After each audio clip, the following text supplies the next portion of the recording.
and at the end of a few weeks, December 31, 1806, Jefferson's favorite diplomatic agent set his name to a treaty which, taking its omissions and admissions together, surpassed Jay's treaty in outraging Jefferson's prejudices and expressed desires. That a people, like an individual, should for a time choose to accept a wrong, like impressment or robbery, without forcible resistance implied no necessary discredit. Every nation at one time or another had submitted to treatment it disliked and to theories of international law which it rejected.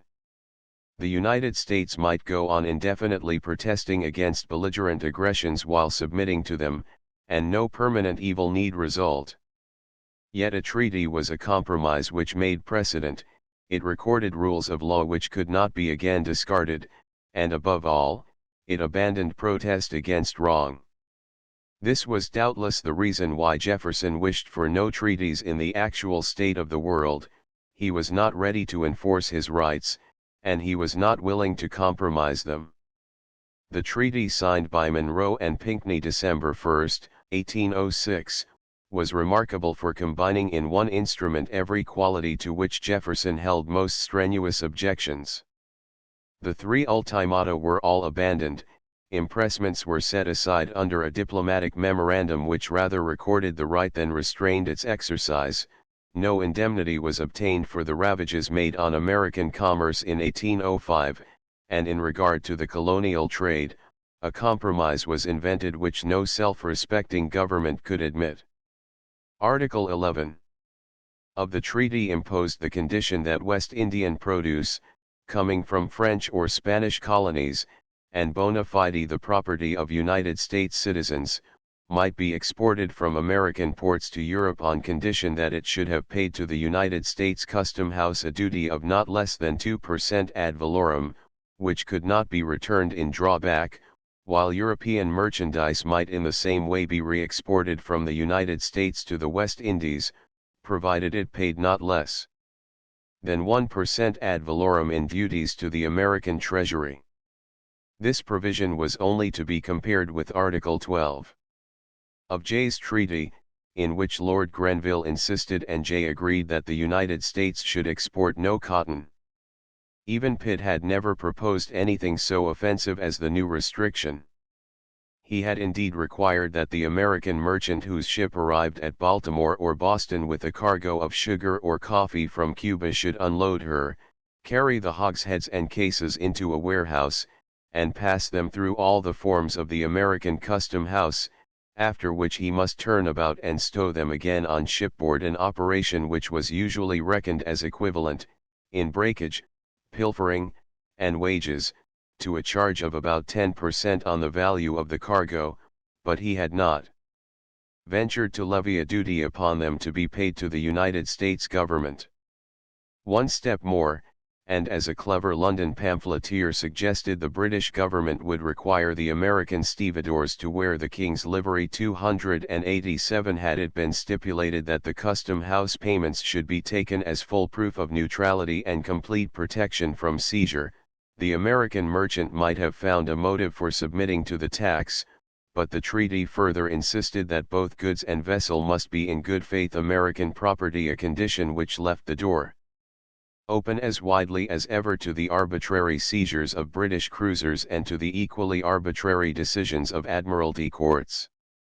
We flatter ourselves, wrote Monroe and Pinckney to Madison 288, that the sum agreed to be paid will not be felt as a heavy one by our merchants, whose patriotism will be gratified by the recollection that the duty which they pay will redound to the advantage of their country. Mercantile patriotism was proverbially elastic, yet in the present instance not so much the merchant's gratification as that of the President was to be considered, and Jefferson's patriotism could hardly approve this tax for the protection of British shipping and produce, which would on the one hand excite the anger of Napoleon, while on the other it conferred advantages merely during the period of war. Another objection existed which in Jefferson's eyes was fatal. He believed implicitly in the efficacy of commercial restrictions. He thought the Non-Importation Act a better guarantee of good treatment than the best treaty ever made, and was quite ready to try the experiment of such a measure against England. Yet Article V of Monroe's treaty pledged him for 10 years to abstain from every attempt to discriminate against British commerce. The smaller points conceded by Monroe and Pinckney were not less likely than the greater ones to disturb Jefferson's temper. The British commissioners refused to remove the export duty of 2.5% on British manufactures, which Americans paid in excess of what was paid by European consumers. Trade with the British East Indies was restricted to ships which should sail directly from America and return directly thither, a provision less favorable than Jay had secured. The trade with the British West Indies was a subject so delicate in Parliament that the two Englishmen refused to touch it, saying that any sanction of this trade, coupled with their sanction of the neutral trade with French and Spanish colonies, would endanger the treaty. They would enter into no arrangement of the trade with Nova Scotia, New Brunswick, and Canada. They also refused to accept Madison's ideas in regard to blockades. Bad as all this was, and contrary to Madison's instructions and Jefferson's private letters, it was not yet the worst. After Monroe had violated his orders, had abandoned the ultimata and accepted the commercial restrictions which the President disliked when the four commissioners were about to sign the treaty, Monroe and Pinckney were startled to hear that the two Englishmen meant to append an explanatory note to their signatures. News of the Berlin Decree had reached England, and its gravity was at once recognized. The British negotiators formally notified Monroe and Pinckney that unless the American government, before ratification, should give security that it would not recognize the decree, His Majesty George III would not consider himself bound by the signatures of his commissioners. 289 signature under such a condition seemed rather the act of a suppliant people than of one which had not yet so much as bought the sword it should have used. Nevertheless Monroe signed. Monroe was often called a very dull man. He was said to follow the influence of those who stood near him, and was charged by different and opposed politicians with having a genius for blunders, but either Jefferson or Madison might be excused for suspecting that no man on whom they implicitly relied could violate instructions, sacrifice the principles of a lifetime, and throw infinite embarrassments on his government without some ulterior motive. They could not be blamed for suspecting that Monroe, in signing his treaty, thought more of the Federalist vote than he did of Madison's political promotion. Monroe afterward defended his treaty in writings more or less elaborate, but his most candid account of his diplomacy in these years was given in a letter to Colonel Taylor of Caroline, written in the year 1810. Of the British treaty, he said 290 the failure of our business with Spain and the knowledge of the renewal of the negotiation and the manner of it, which were known to every one, were sensibly felt in our concerns with England. She was not willing to yield any portion of what she called her maritime rights, under the light pressure of the non-importation law, to a power which had no maritime force, not even sufficient to protect any one of its ports against a small squadron, and which had so recently submitted to great injuries and indignities from powers that had not a single ship at sea. Under such circumstances, it seemed to me to be highly for the interest of our country and to the credit of our government to get out of the general scrape on the best terms we could, and with that view to accommodate our differences with the great maritime power on what might be called fair and reasonable conditions, if such could be obtained. I had been slighted, as I thought, by the administration in getting no answers to my letters for an unusual term, and in being subjected to a special mission, notwithstanding my remonstrance against it on a thorough conviction of its inutility, and by other acts which I could not but feel, yet believing that my service in England would be useful there, and by means thereof give aid to the administration and to the Republican cause at home, I resolved to stay, and did stay for those purposes. The treaty was an honorable and advantageous adjustment with England. I adopted it in the firm belief that it was so, and nothing has since occurred to change that opinion. Chapter 18. Monroe was singularly unfortunate in diplomacy. His disasters came not in any ordinary form of occasional defeat or disappointment, but in waves and torrents of ill luck. No diplomatist in American history, except Monroe and Pinckney, ever signed a treaty in flagrant contradiction to orders, and at the same time submitted to be told that the opposite party to the contract reserved the right to break it, but if any other man had taken such a step it would have answered for a lifetime, and his mortifications would have ended there. No one could assume that the British ministry would care to do more, pending the ratification of its own treaty.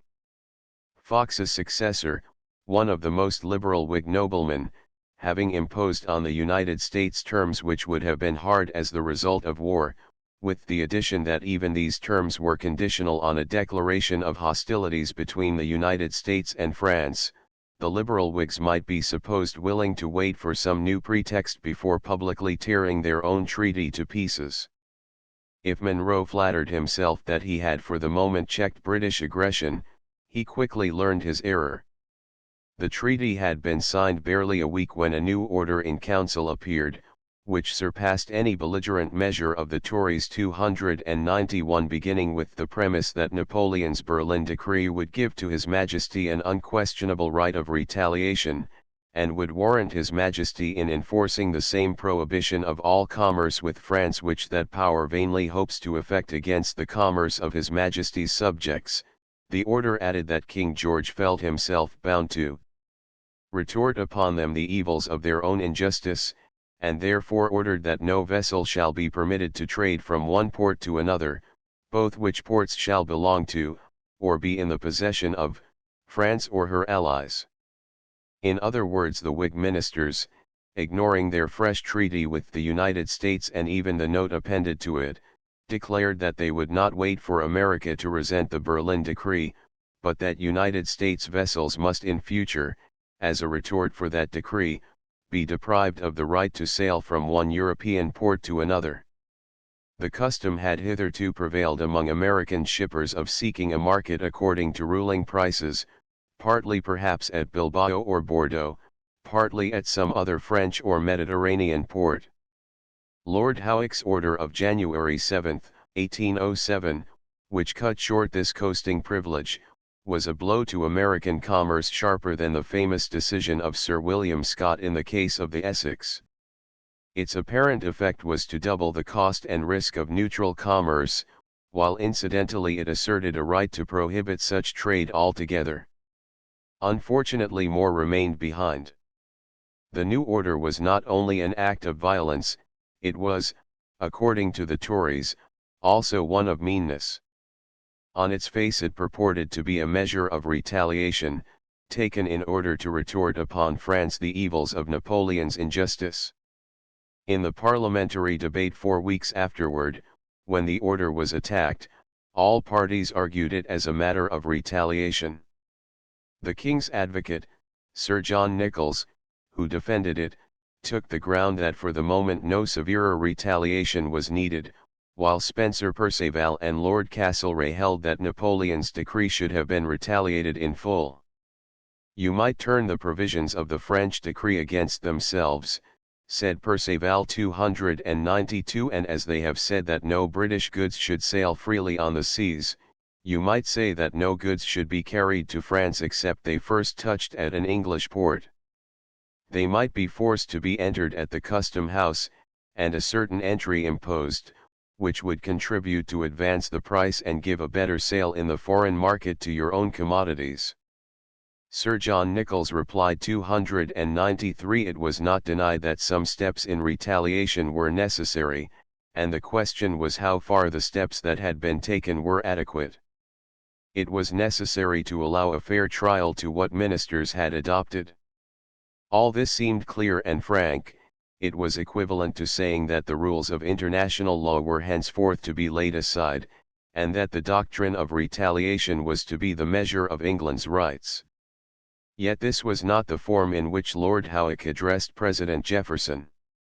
His Majesty, wrote Lord Howick to Erskine 294, with that forbearance and moderation which have at all times distinguished his conduct, has determined for the present to confine himself to the exercise of the power given him by his decided naval superiority in such a manner only as is authorized by the acknowledged principles of the law of nations. In Parliament the measure was represented as an extra-legal act, justified by the illegality of the Berlin Decree. In diplomacy it was represented as an act authorized by the acknowledged principles of the law of nations. The reason of the self-contradiction was evident. Only a week before this letter was written, the ministers had concluded a treaty with the United States involving the rights of neutrals, and had attached to it a note to the effect that if the United States failed to resist the Berlin Decree, England would acquire the right to retaliate, but had not hinted that retaliation was intended until the case of acquiescence should happen. As the matter stood, the British government had no right to retaliate, but was bound to wait for America to act, and Lord Howick's order, from that point of view, could not be defended. From every other point of view the order was equally indefensible, and within a year the Whigs were obliged to take the ground that it was not an act of retaliation at all, but an application of the Rule of 1756. Strange to say, this assertion was probably true. Unlikely as it seemed that Earl Grey, Lord Holland, and Lord Grenville could be parties to a transaction so evasive, their own admissions left no doubt that Napoleon's Berlin Decree was the pretext, not the cause, of Lord Howick's order, that Lord Howick's true intention was to go one step further than Pitt in applying the Rule of 1756 against United States commerce, that he aimed only at cutting off the neutral trade at one end of the voyage, as Pitt had cut it off at the other. This criticism of the Whig ministry was made not so much in America as in England. The Whigs never offered an intelligible defense. Lord Grenville and Lord Howick argued at much length in Parliament, but convinced no one that their argument was sound. Even the Edinburgh Review was ashamed of the task, and became unintelligible when it touched upon this party measure 295, whether the conduct of Lord Grenville's administration was, as a vigorous Tory pamphleteer said, 296 a piece of chicanery of which an attorney's clerk would have been ashamed, was a matter for English historians to decide.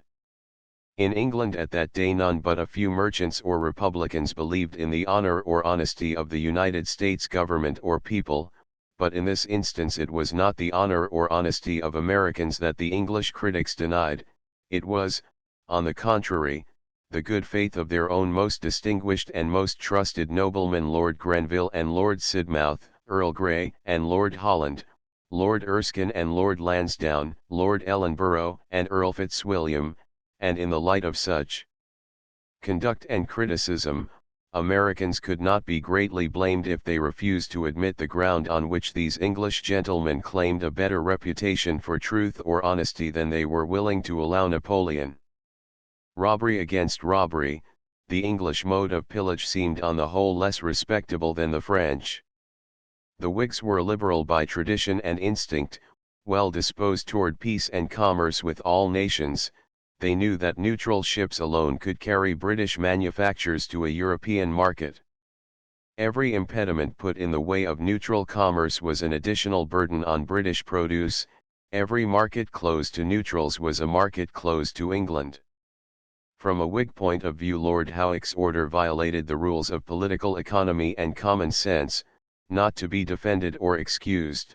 It equaled in violence the aggressions of Pitt, and in bad faith rivaled the deceptions of Napoleon. Yet this measure was the last act of a ministry more liberal than England was destined to see again for 20 years. Hardly had Lord Grenville made this concession to Tory prejudice when the old king, nearly blind and on the verge of insanity, clinging to his prejudices with the persistence of age, seized the pretext of some small concession to the Roman Catholics and turned the Whigs out of his councils. March 26, 1807, Lord Grenville and Lord Howick announced to the two Houses of Parliament their dismissal from office.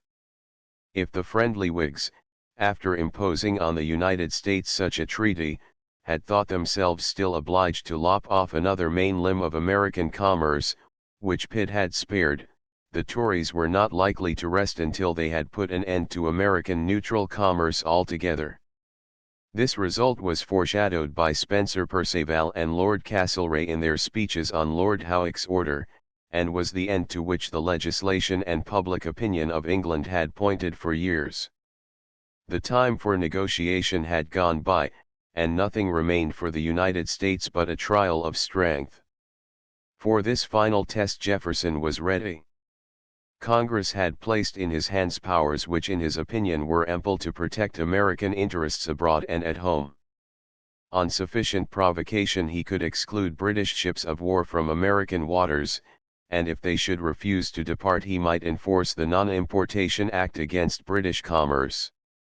His conduct proved that he felt neither fear nor hesitation. He had never expected a satisfactory treaty from England, and he had good reason to know that Monroe's treaty, if Monroe should succeed in making one, must be worse than none. Early in February, 1807, arrived the dispatch from Monroe and Pinckney announcing that the two envoys had decided to depart from their instructions and to abandon the impressment ultimatum.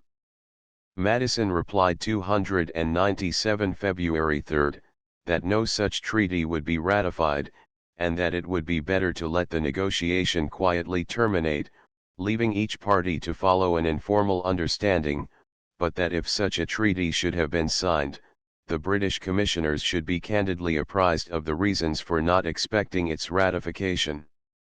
That Monroe's treaty, if he made one, would be rejected and returned without ratification to the British government was certain long before it reached America. On that point, as on the inflexibility of England, no doubt could exist. President Jefferson and Secretary Madison were as determined, in case of necessity, to attack British manufactures as Spencer Perceval and George Rose were bent upon cutting off American trade, but although the Americans fully meant to use commercial weapons against British aggression, they earnestly wished for a good working arrangement under which, without a treaty, peace and commerce could be secure. So far from challenging a rupture, they were anxious only to encourage cordial relations. Throughout the winter of 1806 to 1807 Jefferson made of his attachment to England a foundation for all his policy at home and abroad. Congress, under the security of Fox's friendship, left foreign affairs alone, and quarreled only about domestic matters, while General Turrow's temper was made more irritable by the attentions lavished upon David Montagu Erskine, the new British minister, who, November 4, 1806, put an end to the adventures of Mary at Washington, and began the easy task of winning popularity. The winter of 1805 to 1806 had been favorable to Turreau, who saw France control American policy toward Spain and Saint Domingo, while a stringent act of Congress prohibiting the importation of British manufactures brought within his sight the chief object of French diplomacy in America, a war between the United States and England. The winter of 1806 to 1807 promised to undo this good work, and even to bring the United States to the verge of war with France. The first measure recommended by the President and adopted by Congress, the suspension of the Non-Importation Act, annoyed Turreau. Monroe's treaty was signed in London December 1.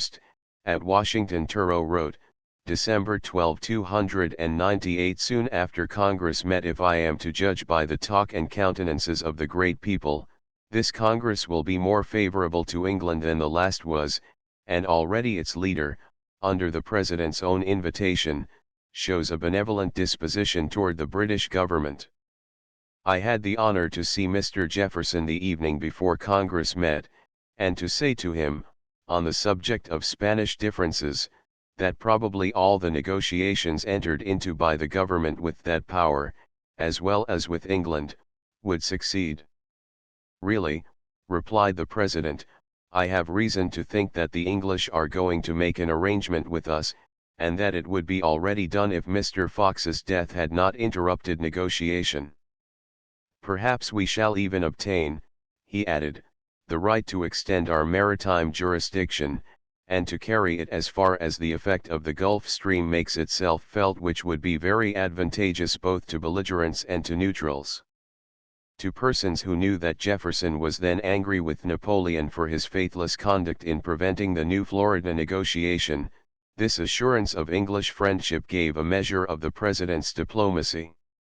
He was willing to irritate and alarm the French minister, and he succeeded.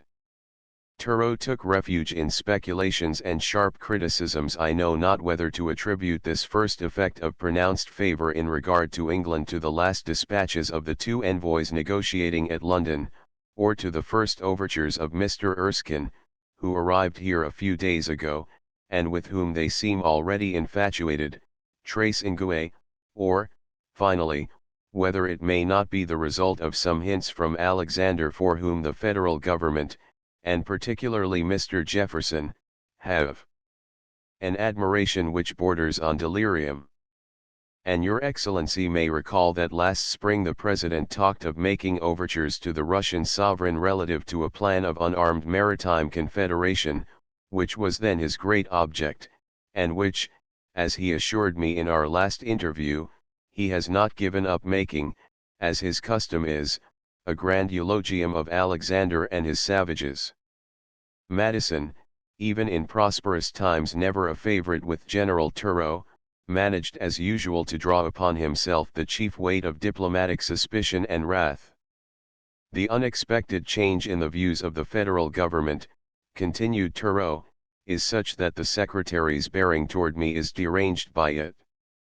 Not that he has renounced his system of attentions, prevenances, toward the minister of France, whom he does not love, and whom, as I have unfortunately good reason to know, he distrusts, not that he has weakened his protestations, reiterated to satiety, of personal attachment to the interests of France, and of the government's constant wish to maintain and strengthen the friendly relations which united with that power, but the Secretary of State has forgotten that at the beginning of this year 1806, and particularly after the event of Austerlitz, the only subject of our private conversations was complaint of England, and the fixed resolution of the federal government to stop the course of her wrongs either by repression or reprisals.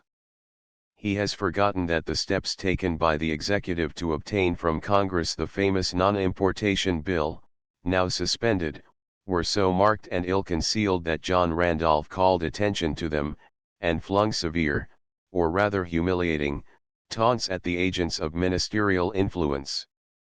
Now Mr. Madison no longer talks to me about England, he tries to keep out of our conversations whatever relates to that power, and far from making complaints of her, the federal government has to congratulate itself that the ministry of Mr. Fox, though unfortunately too short, has nevertheless sufficed to bring the cabinet of St. James to moderate sentiments. Neither Jefferson nor Madison took direct notice of Napoleon's conduct in regard to Florida, but they led Turreau to think that England was their favorite, and Turreau's dislike of America and Americans became in consequence more decided. He hoped for Burr's success in order to relieve the pressure upon him. 299 It seems to me that Burr's success cannot be contrary to the interests of France, although I am convinced that England will favor him, doubtless with other hopes, but if we had today the Floridas, the importance of which I have felt it my duty to recall to you, I think I can guarantee that New Orleans would be ours if we only showed a wish for it. All reports, and I have had such, both official and positive, agree as to the regrets expressed by the great majority of inhabitants at not living under French rule. In the middle of February, at a moment when Americans expected daily the arrival of a British treaty marked by generous concessions, Napoleon's Berlin Decree reached the United States.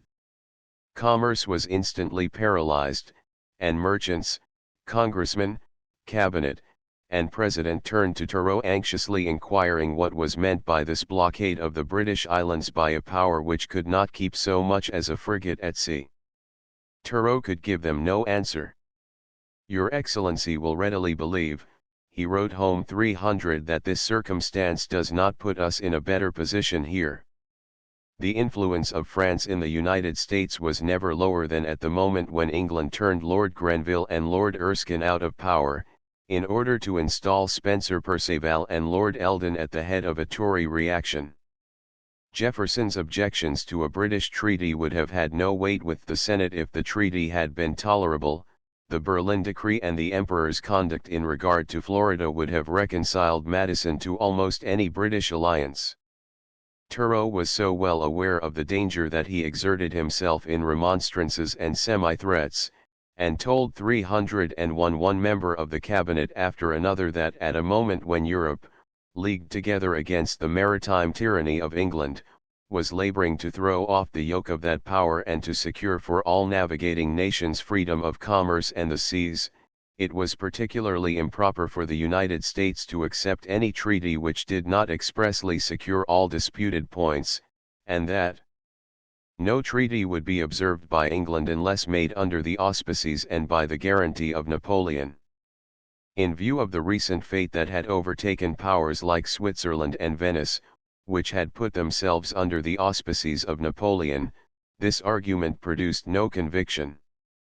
Turreau might better have left to the English the task of repairing Napoleon's mistakes, but these mistakes had accumulated until it depended upon England alone whether the United States should join her in the war. Not only had the Emperor offended Jefferson and Madison by his peremptory stoppage of the Florida Purchase, he had also declared war upon American commerce in a decree which Jefferson and Madison could not but suspect to be in some mysterious way connected with his sudden change of front toward Spain and Florida, while in the face of these difficulties he left his own minister at Washington in such discredit that Turreau was reduced to beg $60,000 from the American Treasury to meet consular expenditures at a moment when he should have been pressing complaints about the frigate Impetueux, destroyed by the English within American jurisdiction, and when he should have been threatening the most fatal consequences if President Jefferson should sign any treaty whatever with England. 302 In this temper all parties waited for the news from England, which could not long be delayed, until March 3, 1807, the last day of the session. A rumor reached the capital that a messenger had arrived at the British legation with a copy of the treaty negotiated by Pinckney and Monroe. The news was true. No sooner did Erskine receive the treaty than he hurried with it to Madison, in hopes that he would be induced to persuade the President either to detain the Senate, which he has the power by the Constitution to do, or to give them notice that he should convene them again. Unlike Mary, Erskine was anxious for a reconciliation between England and America. He tried honestly and overzealously to bring the two governments into accord, but he found Madison not nearly so earnest as himself. The first question he asked was, what had been determined on the point of impressment of seamen, claimed as British, out of American ships, and when I informed him that I had not perceived anything that directly referred to that question in any of the articles of the copy of the treaty which I had received, he expressed the greatest astonishment and disappointment. The note which was delivered into the American commissioners, previous to the signature of the treaty, by Lords Holland and Auckland, relative to Bonaparte's decree of November 21, particularly attracted his attention, and he observed that the note itself would have prevented, he was convinced, the ratification of the treaty, even if all the articles of it had been satisfactory, and all the points settled upon the terms that had been required by their commissioners.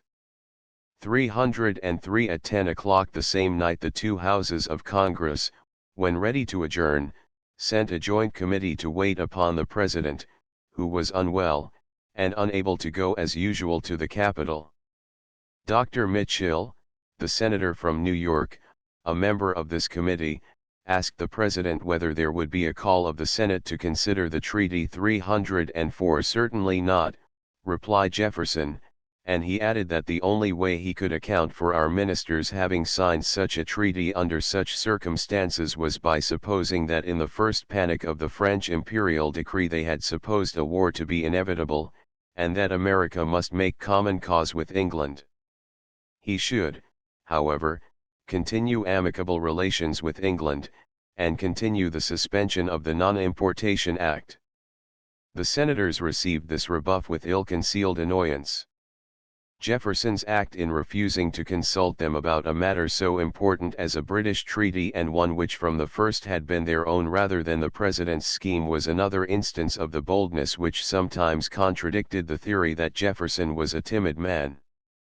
To ordinary minds it seemed clear that the President needed support, that he could not afford single-handed to defy England and France, that the circle of foreign enemies was narrowing about him, and that to suppress of his own will a treaty on which peace and war might depend, exposed him to responsibilities under which he might be crushed.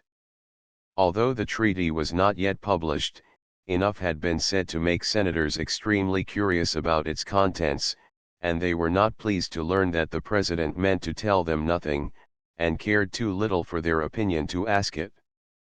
Of all the senators the most formidable intriguer was Samuel Smith of Maryland, who wrote the next day confidentially to Wilson Carey Nicholas a letter full of the fresh impressions which gave life to Smith's private language. 305 A copy of the treaty arrived last evening.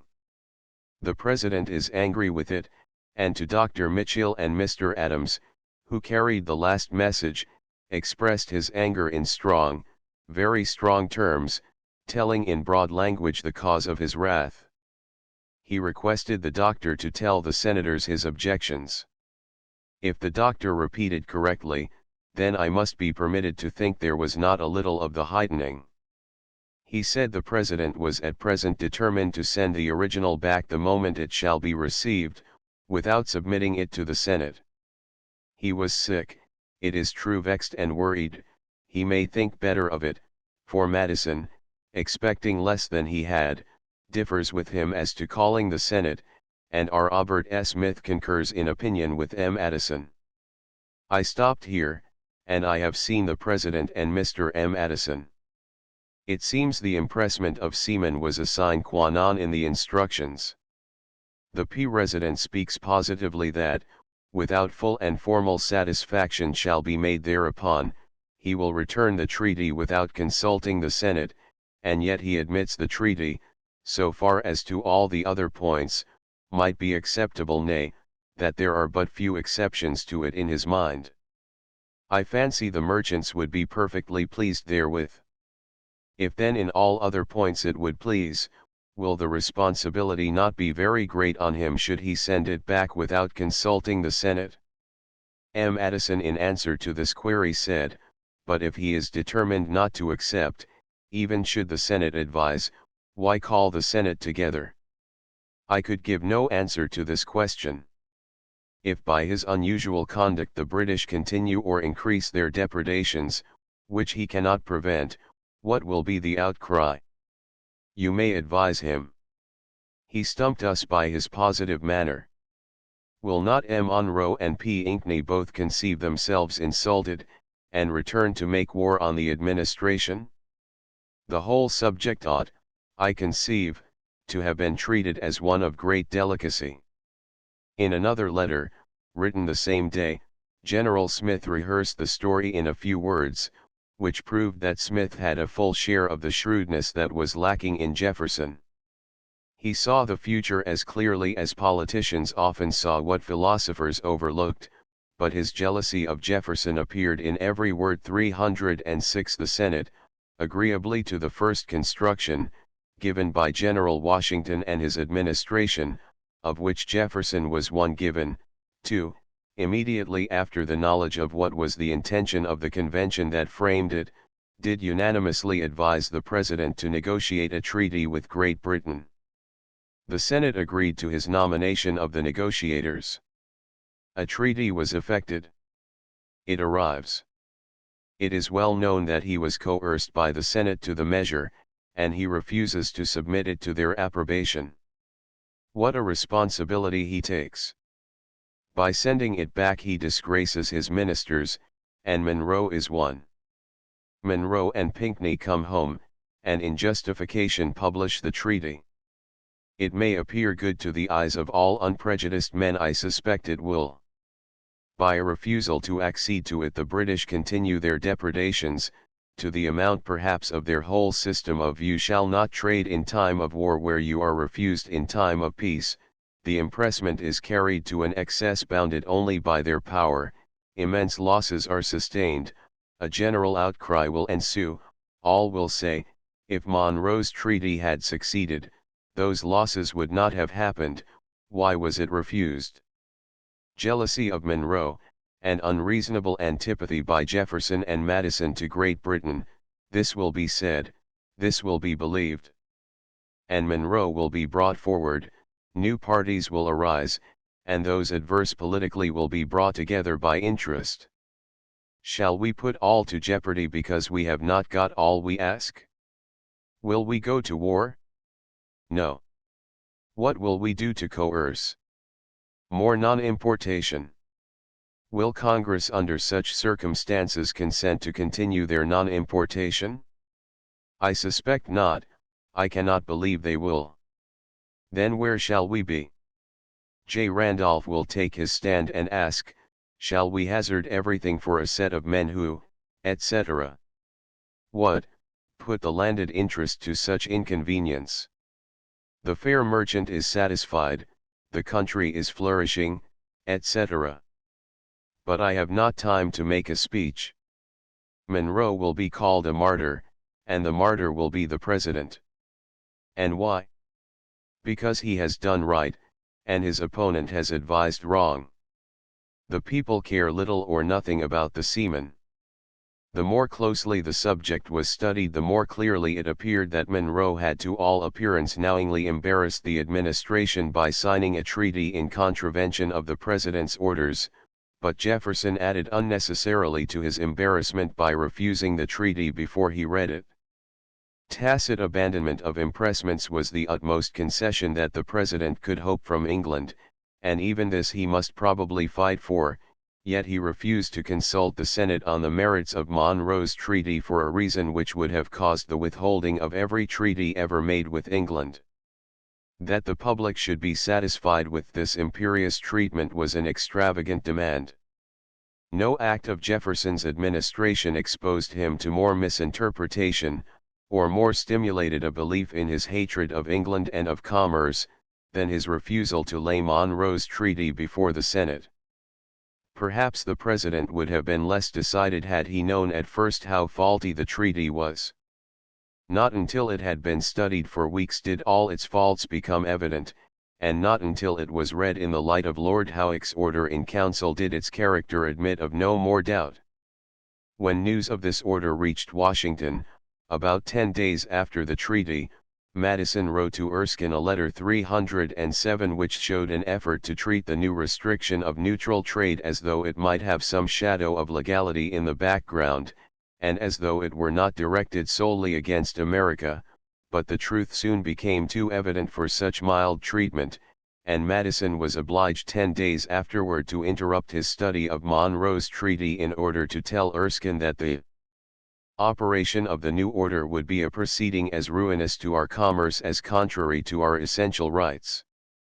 308 To Monroe the President wrote with the utmost forbearance and kindness. 309 Instead of reproaching, Jefferson soothed the irritation of his old friend, contradicted newspaper reports which were calculated to wound Monroe's feelings, and pressed upon him the government of New Orleans Territory. It is the second office in the United States in importance, and I am still in hopes you will accept it. It is impossible to let you stay at home while the public has so much need of talents. I regard to the treaty he said little, but what he did say was more severe than any criticism yet made to others. Depend on it, my dear sir, that it will be considered as a hard treaty when it is known. The British commissioners appear to have screwed every article as far as it would bear, to have taken everything and yielded nothing.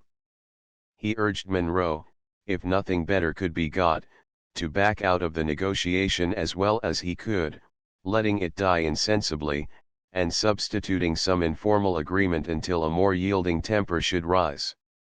Next the President wrote privately to Bowdoin, his wandering minister to Spain, to whom Armstrong had shut the doors of the legation at Paris for betraying its secrets, and who in return was abusing Armstrong with recriminations. If a quarrel should arise with England, it might at least be made to bring Florida again within reach. I have but little expectation, wrote the President to Bowdoin 310, that the British government will retire from their habitual wrongs in the impressment of our seamen, and am certain that without that we will never tie up our hands by treaty from the right of passing a non-importation or non-intercourse act to make it her interest to become just. This may bring on a war of commercial restrictions. To show, however, the sincerity of our desire for conciliation, I have suspended the Non-Importation Act. This state of things should be understood at Paris, and every effort used on your part to accommodate our differences with Spain under the auspices of France, with whom it is all important that we should stand in terms of the strictest cordiality. In fact, we are to depend on her and Russia for the establishment of neutral rights by the treaty of peace, among which should be that of taking no persons by a belligerent out of a neutral ship, unless they be the soldiers of an enemy. Never did a nation act toward another with more perfidy and injustice than Spain has constantly practiced against us, and if we have kept our hands off of her till now, it has been purely out of respect to France, and from the value we set on the friendship of France. We expect, therefore, from the friendship of the Emperor that he will either compel Spain to do us justice or abandon her to us. We ask but 1 month to be in possession of the city of Mexico. In reality, Jefferson needed somewhat more than a month to be in possession of Mexico, although the Spaniards might without much difficulty have reached New Orleans in less time. Had the Federalist press been able to print the letter to Bowdoin, with its semi-admissions of intent to wage a commercial war against England in dependence upon Napoleon in order to gain the Floridas, the scandal would have been as great as that caused by the famous letters to Massey and Paine, but in truth this flighty talk had no influence or importance, and the time was close at hand when Jefferson was to become helpless. Between the will of England and France on one side and the fixed theories of Virginia and Pennsylvania on the other, Jefferson's freedom of action disappeared. Madison, who rarely accepted either horn of a dilemma with much rapidity, labored over new instructions to Monroe which were to make the treaty tolerable, and called Gallatin and General Smith to his aid, with no other result than to uncover new and insuperable difficulties. April 20 he wrote to Jefferson at Monticello 311, the shape to be given to the instructions to our commissioners becomes more and more perplexing. I begin to suspect that it may eventually be necessary to limit the treaty to the subject of impressments, leaving the colonial trade, with other objects, to their own course and to the influence which our reserved power over our imports may have on that course. In practice, the colonial trade and everything else would probably be more favored than they are by the articles forwarded, or would be by any remodifications to be expected. The case of impressments is more urgent. Something seems essential to be done, nor is anything likely to be done without carrying fresh matter in the negotiation. I am preparing an overture to disuse British seamen, in the form of an ultimatum, graduated from an exception of those who have been 2 years in our navigation to no exception at all other than such as have been naturalized. A few days later news arrived that the Whigs had been driven from office, and a high Tory ministry had come into power. Madison was more than ever perplexed, but did not throw aside his treaty. A late arrival from London, he wrote again 312 April 24, presents a very unexpected scene at St. James's. Should the revolution stated actually take place in the cabinet, it will subject our affairs there to new calculations. On one hand, the principles and dispositions of the new ministry portend the most unfriendly course. On the other hand, their feeble and tottering situation and the force of their ousted rivals, who will probably be more explicit in maintaining the value of a good understanding with this country, cannot fail to inspire caution. It may happen also that the new cabinet will be less averse to a tabula rasa for a new adjustment than those who formed the instrument to be superseded. Jefferson's reply to these suggestions showed no anxiety except the haunting fear of a treaty, a fear which to Monroe's eyes could have no foundation.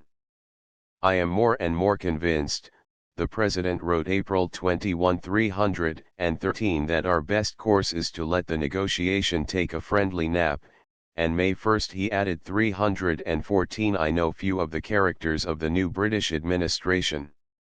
The few I know are true Pittites and anti-American. From them we have nothing to hope but that they will readily let us back out." In view of George Canning's character and antecedents and of Spencer Perceval's speeches, Jefferson's desire to be allowed to back out of his treaty was superfluous. That Canning and Perceval would make any effort to hold him to his bargain was quite unlikely, but that they would let him back out was still more so. They had in view more expeditious ways of ejecting him. Nevertheless, Madison was allowed to perfect his new instructions to Monroe and Pinckney. May 20 they were signed and sent. Before they reached London, a British frigate had answered them in tones which left little chance for discussion. Chapter 19. March 30, 1807, in a room at the Eagle Tavern in Richmond, Aaron Burr was brought before Chief Justice Marshall for examination and commitment. Although Burr had been but a few days in the town, he was already treated by many persons as though he had conferred honor upon his country. Throughout the United States the Federalists, who formed almost the whole of fashionable society, affected to disbelieve in the conspiracy, and ridicule Jefferson's sudden fears.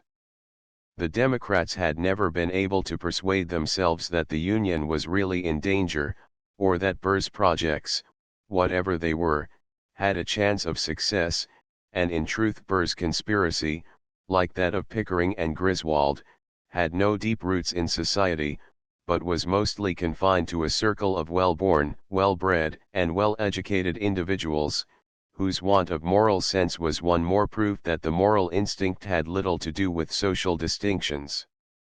In the case of Burr, Jefferson himself had persistently ignored danger, and no one denied that if danger ever existed, it had passed. Burr was fighting for his life against the power of an encroaching government, and human nature was too simply organized to think of abstract justice or remote principles when watching the weak fight for life against the strong. Even the Democrats were more curious to see Burr than to hang him, and had he gone to the gallows, he would have gone as a hero, like Captain Maciath amidst the admiring crowds of London. Between Captain Maciath and Colonel Burr was more than one point of resemblance, and the Beggar's Opera could have been easily paralleled within the prison at Richmond, but no part of Burr's career was more humorous than the gravity with which he took an injured tone, and maintained with success that Jefferson, being a trivial person, had been deceived by the stories of Eaton and Wilkinson, until, under the influence of causeless alarm, he had permitted a wanton violation of right. From the first step toward commitment, March 30, to the last day of the tedious trials, October 20, Burr and his counsel never ceased their effort to convict Jefferson, until the acquittal of Burr began to seem a matter of secondary importance compared with the President's discomfiture. Over this tournament the Chief Justice presided as arbiter. Blennerhassett's Island, where the overt act of treason was charged to have taken place, lay within the Chief Justice's circuit. According as he might lean toward the accused or toward the government, he would decide the result, and therefore his leanings were a matter of deep interest. That he held Federalist prejudices and nourished a personal dislike to Jefferson was notorious, but apart from political feelings he had given no clue to his probable legal bias except in his recent decision upon the case of Ballman and Swartwout. In discharging these two agents of Burr on the ground that no overt act of levying war was alleged against them, Marshall had taken occasion to define the law of treason as a guide to the Attorney General in the coming indictment of Burr. It is not the intention of the court to say that no individual can be guilty of this crime who has not appeared in arms against his country. On the contrary, if war be actually levied, that is, if a body of men be actually assembled for the purpose of effecting by force a treasonable purpose, all those who perform any part, however minute or however remote from the scene of action, and who are actually leagued in the general conspiracy, are to be considered as traitors. But there must be an actual assembling of men for the treasonable purpose, to constitute a levying of war. On the strength of this opinion, the Attorney General undertook to convict Burr of treason for the acts committed under his direction at Blennerhassett's Island, although at the time when these acts were committed Burr himself was in Kentucky, 200 miles away. The task was difficult, and Burr's experience as a lawyer enabled him to make it more difficult still. He retained the ablest counsel at the bar. First of these was Edmund Randolph, prominent among the older Virginia lawyers, who had been Attorney General and Secretary of State in President Washington's cabinet. Edmund Randolph's style of address was ponderous, and not always happy. To balance its defects, Burr employed the services of John Wickham, another Virginian, whose versatility and wit were remarkable. A third Virginian, Benjamin Botts, was brought into the case, and proved a valuable ally. Finally Luther Martin was summoned from Baltimore, and Martin's whole heart was with his client. In defending Justice Chase, Luther Martin had made a great name, but hatred for the Democrats and their president became a secondary passion in his breast. His zeal for Burr was doubled by a sudden idolatry which the sexagenarian conceived for Burr's daughter Theodosia, who came to her father's side at Richmond. The government was represented by no one of equal force with these opponents. John Breckinridge, the Attorney General of the United States, died in December, 1806. January 20, 1807, President Jefferson appointed Caesar A. Rodney to the post. Although Rodney's abilities were respectable, he could hardly have wished to be confronted at once by the most important and difficult state prosecution ever tried under executive authority. Rodney's duties or his health prevented him from attendance. He barely appeared at Richmond in the preliminaries, and then left the case in the hands of the district attorney, George Hay, who took his orders directly from Jefferson, with whom he was in active correspondence. To assist Hay, the president engaged the services of William Word, then 35 years old, and promising to become an ornament to the bar, but in the profession of the law age gave weight, and Word, though popular, conscientious, admired, and brilliant in a florid style of oratory, suffered as a lawyer from his youth and his reputation as an orator. He was hardly more capable than Hay of conducting a case which drew upon every resource of personal authority. The third counsel, Alexander McRae, Lieutenant Governor of Virginia, was inferior both in ability and in tact to either of his associates. His temper irritated Hay and offended the court, while his arguments added little strength to the prosecution. The first object of the government was to commit Burr for trial on the charge of treason as well as of misdemeanor, but Marshall promptly checked all hopes of obtaining aid from the court. April 1, the Chief Justice delivered an opinion on the question of commitment, and took that opportunity to give the district attorney a warning. Declining to commit Burr for treason without evidence stronger than the affidavits of Eaton and Wilkinson, Marshall blamed the executive with asperity for neglect of duty in providing proof of treason. Several months have elapsed since this fact did occur, if it ever occurred. More than 5 weeks have elapsed since the opinion of the Supreme Court has declared the necessity of proving the fact if it exists. Why is it not proved?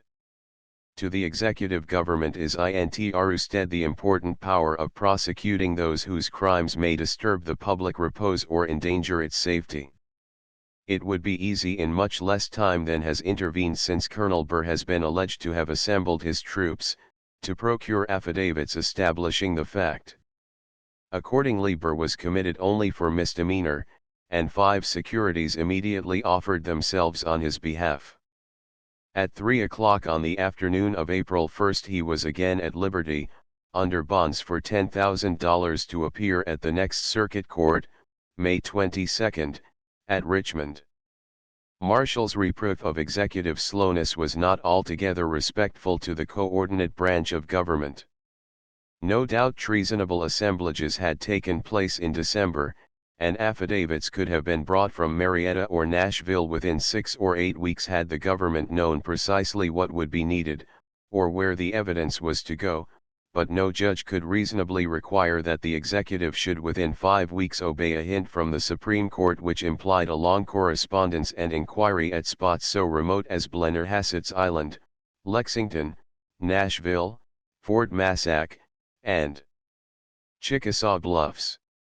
Jefferson was naturally indignant at being treated with so little courtesy. He wrote with extreme bitterness about Marshall's tricks to force trials before it is possible to collect the evidence. 315 He returned thread for thread, with something in addition. In what terms of decency can we speak of this? As if an express could go to Natchez or the mouth of the Cumberland and return in 5 weeks, to do which has never taken less than 12. But all the principles of law are to be perverted which would bear on the favorite offenders who endeavor to overturn this odious republic.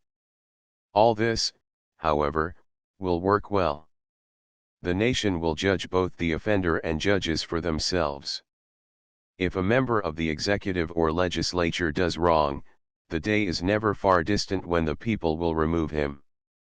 They will see then and amend the error in our Constitution which makes any branch independent of the nation. They will see that one of the great coordinate branches of the government, setting itself in opposition to the other two and to the common sense of the nation, proclaims impunity to that class of offenders which endeavors to overturn the Constitution, and are protected in it by the Constitution itself, for impeachment is a farce which will not be tried again. If their protection of Burr produces this amendment, it will do more good than his condemnation would have done, and if his punishment can be commuted now for a useful amendment of the Constitution, I shall rejoice in it. In substance, Jefferson said that if Marshall should suffer Burr to escape, Marshall himself should be removed from office. No secret was made of this intention. The letter in which Jefferson announced the threat was written to the Virginia Senator William B. Giles, who had been foremost in every attack upon the judiciary, and would certainly lead the new one, but Giles was not the confidant of a secret. The idea was common, as Marshall knew. The little society that swarmed in the courtroom and in the streets of Richmond could see without an effort that the President courted a challenge from Marshall, and that the Chief Justice on his side, for a second or third time, welcomed a trial of skill and address with the President. If Marshall was in truth the gloomy and malignant conspirator that Jefferson imagined him to be, he might easily excuse or justify the President's intended course. Punctually, May 22, the next act began.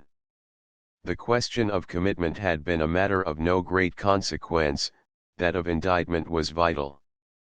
Burr must be indicted, not merely for misdemeanor, but for treason, and to leave no doubt of success, the government summoned a cloud of witnesses to appear before the grand jury. The town swarmed with conspirators and government agents. The grand jury, containing some of the most respected citizens of Virginia, was sworn, and the court instructed the clerk to place John Randolph as foreman. A long delay ensued. General Wilkinson, the most important witness for government, was on his way from New Orleans, and while waiting his arrival from day to day, the grand jury took evidence and the court listened to the disputes of counsel. The district attorney moved to commit Burr on the charge of treason, while Burr on his side moved for a subpoena duces tecum to be directed to the President, requiring him to produce certain papers in evidence. This motion was evidently part of a system adopted by the defense for annoying and throwing odium on the executive, a system which Burr's counsel rather avowed than concealed, by declaiming against the despotism of government and the persecution of which Burr was a victim. Luther Martin, at the first moment of his appearance in court, launched into an invective against Jefferson. The President has undertaken to prejudge my client by declaring that of his guilt there can be no doubt. He has assumed the knowledge of the Supreme Being himself, and pretended to search the heart of my highly respected friend. He has proclaimed him a traitor in the face of that country which has rewarded him. He has let slip the dogs of war, the hellhounds of persecution, to hunt down my friend. And would this President of the United States, who has raised all this absurd clamor, pretend to keep back the papers which are wanted for this trial, where life itself is at stake? A long argument followed. Hay, while admitting that the President might be generally subpoenaed as a witness, held that no need of a subpoena had been shown, and that in any case a subpoena dutes tecum ought not to be issued. The Chief Justice, after hearing counsel on both sides, read June 13 an elaborate decision, which settled the point in Burr's favor. If upon any principle, said he, the President could be construed to stand exempt from the general provisions of the Constitution, it would be because his duties as Chief Magistrate demand his whole time for national objects. But it is apparent that this demand is not unremitting, and if it should exist at the time when his attendance on a court is required, it would be sworn on the return of the subpoena, and would rather constitute a reason for not obeying the process of the court than a reason against its being issued. It cannot be denied that to issue a subpoena to a person filling the exalted station of the Chief Magistrate is a duty which would be dispensed with much more cheerfully than it would be performed, but if it be a duty, the court can have no choice in the case. Nothing could irritate Jefferson more sensibly than this decision. Only a few months before, in the trial of Smith and Ogden for complicity with Miranda, he had ordered his cabinet to disregard the summons of the court. Luther Martin did not fail to fling reproach on him for this act. In New York, on the farcical trial of Ogden and Smith, the officers of the government screened themselves from attending, under the sanction of the President's name. Perhaps the same farce may be repeated here. To be insulted by Martin and to be ordered about the country by Marshall, exasperated Jefferson beyond reason. He wrote letter after letter to Hay, filled with resentment. The leading feature of our Constitution is the independence of the legislature, executive, and judiciary of each other, and none are more jealous of this than the judiciary. But would the executive be independent of the judiciary if he were subject to the commands of the latter, and to imprisonment for disobedience, if the smaller courts could bandy him from pillar to post, keep him constantly trudging from north to south and east to west, and withdraw him entirely from his executive duties? 316 The judiciary never admitted the propriety of this reasoning. 317 Which was indeed no answer to Marshall's argument. Unless the President of the United States were raised above the rank of a citizen, and endowed with more than royal prerogatives, no duty could be more imperative upon him than that of lending every aid in his power to the judiciary in a case which involved the foundations of civil society and government. No judiciary could assume at the outset that executive duties would necessarily be interrupted by breaking Jefferson's long visits to Monticello in order to bring him for a day to Richmond. Consciousness of this possible rejoinder disturbed the President's mind so much that he undertook to meet it in advance. The judge says it is apparent that the President's duties as Chief Magistrate do not demand his whole time, and are not unremitting. If he alludes to our annual retirement from the seat of government during the sickly season, he should be told that such arrangements are made for carrying on the public business, at and between the several stations we take, that it goes on as unremittingly there as if we were at the seat of government. The district attorney would hardly have dared tell this to the Chief Justice, for he must have felt that Marshall would treat it as an admission. If arrangements could be made for carrying on the public business at Monticello, why could they not be made for carrying it on at Richmond? Perhaps temper had more to do with Jefferson's reasoning than he imagined. Nothing could be better calculated to nettle a philosophic president who believed the world, except within his own domain, to be too much governed, than the charge that he himself had played the despot and had trampled upon private rights, but that such charges should be pressed with the coarseness of Luther Martin, and should depend on the rulings of John Marshall, seemed an intolerable outrage on the purity of Jefferson's intentions. In such cases an explosion of anger was a common form of relief. Even President Washington was said to have sometimes dashed his hat upon the ground, and the second president was famous for gusts of temper. "I have heard, indeed," wrote Jefferson 318, "that my predecessor sometimes decided things against his counsel by dashing and trampling his wig on the floor. This only proves, what you and I knew, that he had a better heart than head." Wigs were Federalist symbols of dignity and power. Republicans wore no wigs, and could use no such resource in moments of rage, but had President Jefferson worn the full paraphernalia of Federalism, wig and powder, cocked hat and small sword, he would never have shown his passion in acts of violence or in physical excitement. His sensitiveness relieved itself in irritability and complaints, in threats forgotten as soon as uttered, or in reflections tinged with the color of philosophic thought. His first impulse was to retaliate upon Martin and thrust him into the criminal dock. He wrote to Hay 319, "Shall we move to commit Luther Martin as per decepts criminis with Burr? Grey Bell will fix upon him misprision of treason at least. And at any rate his evidence will put down this unprincipled and impudent federal bulldog, and add another proof that the most clamorous defenders of Burr are all his accomplices." To the Attorney General he wrote in the same words 320, "I think it material to break down this bulldog of federalism." Jefferson's irritation rarely lasted long, and it evaporated with these words. Martin railed unmolested. No one fretted by personal feeling could cope with the Rhadamanthine calm of John Marshall. The President could not successfully strike back. He was fortunate if he should succeed in warding off his enemies' blows. In the midst of these controversies and irritations, June 15, General Wilkinson arrived. The audiences which in those days still crowded to the theater and laughed at the extraordinary wit and morality of the Beggar's Opera, found none of its possible allusions more amusing than the often quoted line which seemed meant to point at James Wilkinson. "That Jemmy Twitcher should peach me, I own surprised me. 'Tis a plain proof that the world is all alike, and that even our gang can no more trust one another than other people." Wilkinson had not a friend, even Daniel Clark turned against him. To break him down, to prove by his own confession that he was a pensioner of Spain and an accomplice with Burr, was the known object of the defense, but the disgrace of Wilkinson would also discredit the President and shake the administration which Wilkinson had saved. Whatever the consequences might be, Jefferson could not allow Wilkinson to suffer.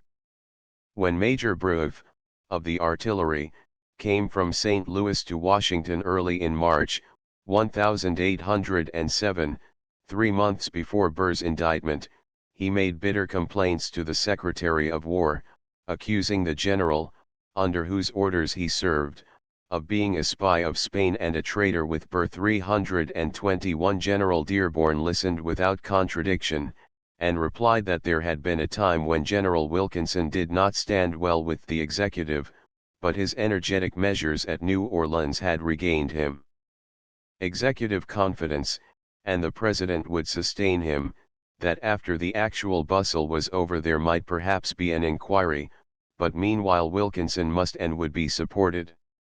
Attorney General Rodney went even further. "What would be the result," he asked Breauve, "if all your charges against General Wilkinson should be proven?" "Why, just what the Federalists and the enemies of the present administration wish. It would turn the indignation of the people from Burr on Wilkinson. Burr would escape, and Wilkinson take his place." Rodney did not add, what was patent to all the world, that if Wilkinson were to be convicted, President Jefferson himself, whose negligence had left the Western country, in spite of 1,000 warnings, at the general's mercy, could not be saved from the roughest handling. The President and his cabinet shrank from Marshall's subpoenas because under the examination of Wickham, Botts, and Luther Martin they would be forced either to make common cause with the general, or to admit their own negligence. The whole case hung together. Disobedience of the subpoena was necessary for the support of Wilkinson. Support of Wilkinson was more than ever necessary after refusing to obey the subpoena. The President accepted his full share in the labor.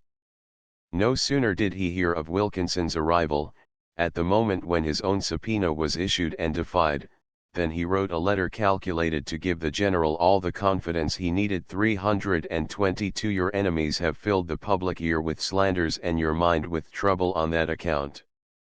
The establishment of their guilt will let the world see what they ought to think of their clamors, it will dissipate the doubts of those who doubted for want of knowledge, and will place you on higher ground in the public estimate and public confidence. No one is more sensible than myself of the injustice which has been aimed at you. Accept, I pray you, my salutations and assurances of respect and esteem. As an American citizen, Jefferson had the right to respect and esteem whom he pleased, and need not even excuse his friendships. The world often loved and cherished its worst rogues, its Falstaffs, Machiaves, and Burrs, and Jefferson was not exempt from such weakness, but that his respect and esteem for Wilkinson should require him to retain a pensioned Spanish spy and a confederate with Burr and Dayton at the head of the United States Army during several years of extreme public danger, was a costly consequence to the people whose confidence Jefferson claimed and held. John Randolph saw this point clearly, and his bloodhound instinct detected and followed, without hesitation, the trail that led to the White House. Whether the Chief Justice intended it or not, he never struck Jefferson a blow so mischievous as when he directed the clerk to place John Randolph as foreman of the grand jury. 323 Randolph's nature revolted from Wilkinson, and if the President and the General could be gibbeted together, Randolph was the man to do it. Such was the situation when the General was sworn and sent before the grand jury June 15, where his appearance, if his enemy could be believed, was abject. Under examination all was confusion of language and of looks, wrote Randolph to Nicholson. 324 Such a countenance never did I behold, there was scarcely a variance of opinion among us as to his guilt. Yet this miscreant is hugged to the bosom of government while Monroe is denounced. Randolph ardently wished to indict the General at the same time with Burr, and while he strained every nerve to effect this purpose in the grand jury room, Burr and his counsel in the courtroom moved for an attachment against Wilkinson for attempting to obstruct the free course of justice by oppression of witnesses. The district attorney resisted both attempts with all his authority, and June 24, to the disappointment of his enemies, Wilkinson escaped. Yesterday, wrote Randolph, June 25, 325 the grand jury found bills for treason and misdemeanor against Burr and Blennerhassett una voce, and this day presented Jonathan Dayton, ex-senator, John Smith of Ohio, Comfort Tyler, Israel Smith of New York, and Davis Floyd of Indiana, for treason, but the mammoth of iniquity escaped not that any man pretended to think him innocent, but upon certain wire-drawn distinctions that I will not pester you with. Wilkinson is the only man that I ever saw who was from the bark to the very core a villain. The proof is unquestionable, but, my good friend, I cannot enter upon it here. Suffice it to say that I have seen it, and that it is not susceptible of misconstruction. Burr supported himself with great fortitude. He was last night lodged in the common town jail. We have no state prison except for convicts, where I dare say he slept sounder than I did. Perhaps you never saw human nature in so degraded a situation as in the person of Wilkinson before the grand jury, and yet this man stands on the very summit and pinnacle of executive favor, while James Monroe is denounced. In the debates of the next session, when Randolph followed up his attacks on Jefferson by trying to identify him with Wilkinson's misdeeds, a fuller account was given of the plea which saved Wilkinson from presentment. There was before the grand jury, said Randolph 326 a motion to present General Wilkinson for misprision of treason. This motion was overruled upon this ground that the treasonable, overt, act having been alleged to be committed in the state of Ohio, and General Wilkinson's letter to the President of the United States having been dated, though but a short time, prior to that act, this person had the benefit of what lawyers would call a legal exception, or a fraud, but I will inform the gentleman that I did not hear a single member of the grand jury express any other opinion than that which I myself expressed. Of the moral, not of the legal, guilt of the party. In the evidence taken by a congressional committee in 1811 regarding Wilkinson, 327 several members of the grand jury were called to testify, and their accounts showed that the motion to present General Wilkinson for misprision of treason was made by Littleton W. Tazewell, and supported by Randolph and 3 or 4 other members of the grand jury. One witness thought that the vote stood 9-7. Narrow though the loophole might be, Wilkinson squeezed through it. The indictment of Burr was at length obtained. The conspirators, who had at first vehemently averred that Wilkinson would never dare to appear, and who if he should appear intended to break him down before the grand jury, were reduced to hoping for revenge when he should come on the witness stand. Meanwhile, June 26, Burr pleaded not guilty, and the court adjourned until August 3, when the trial was to begin. Thus far the President had carried everything before him. He had produced his witnesses, had sustained Wilkinson, indicted Burr, and defied Marshall's subpoenas. This success could not be won without rousing passion. Richmond was in the hands of the conspirators, and they denounced Jefferson publicly and without mercy, as they denounced Wilkinson and every other government officer.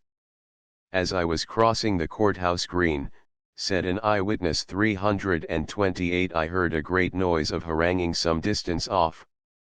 Inquiring what it was, I was told it was a great blackguard from Tennessee, one Andrew Jackson, making a speech for Burr and damning Jefferson as a persecutor.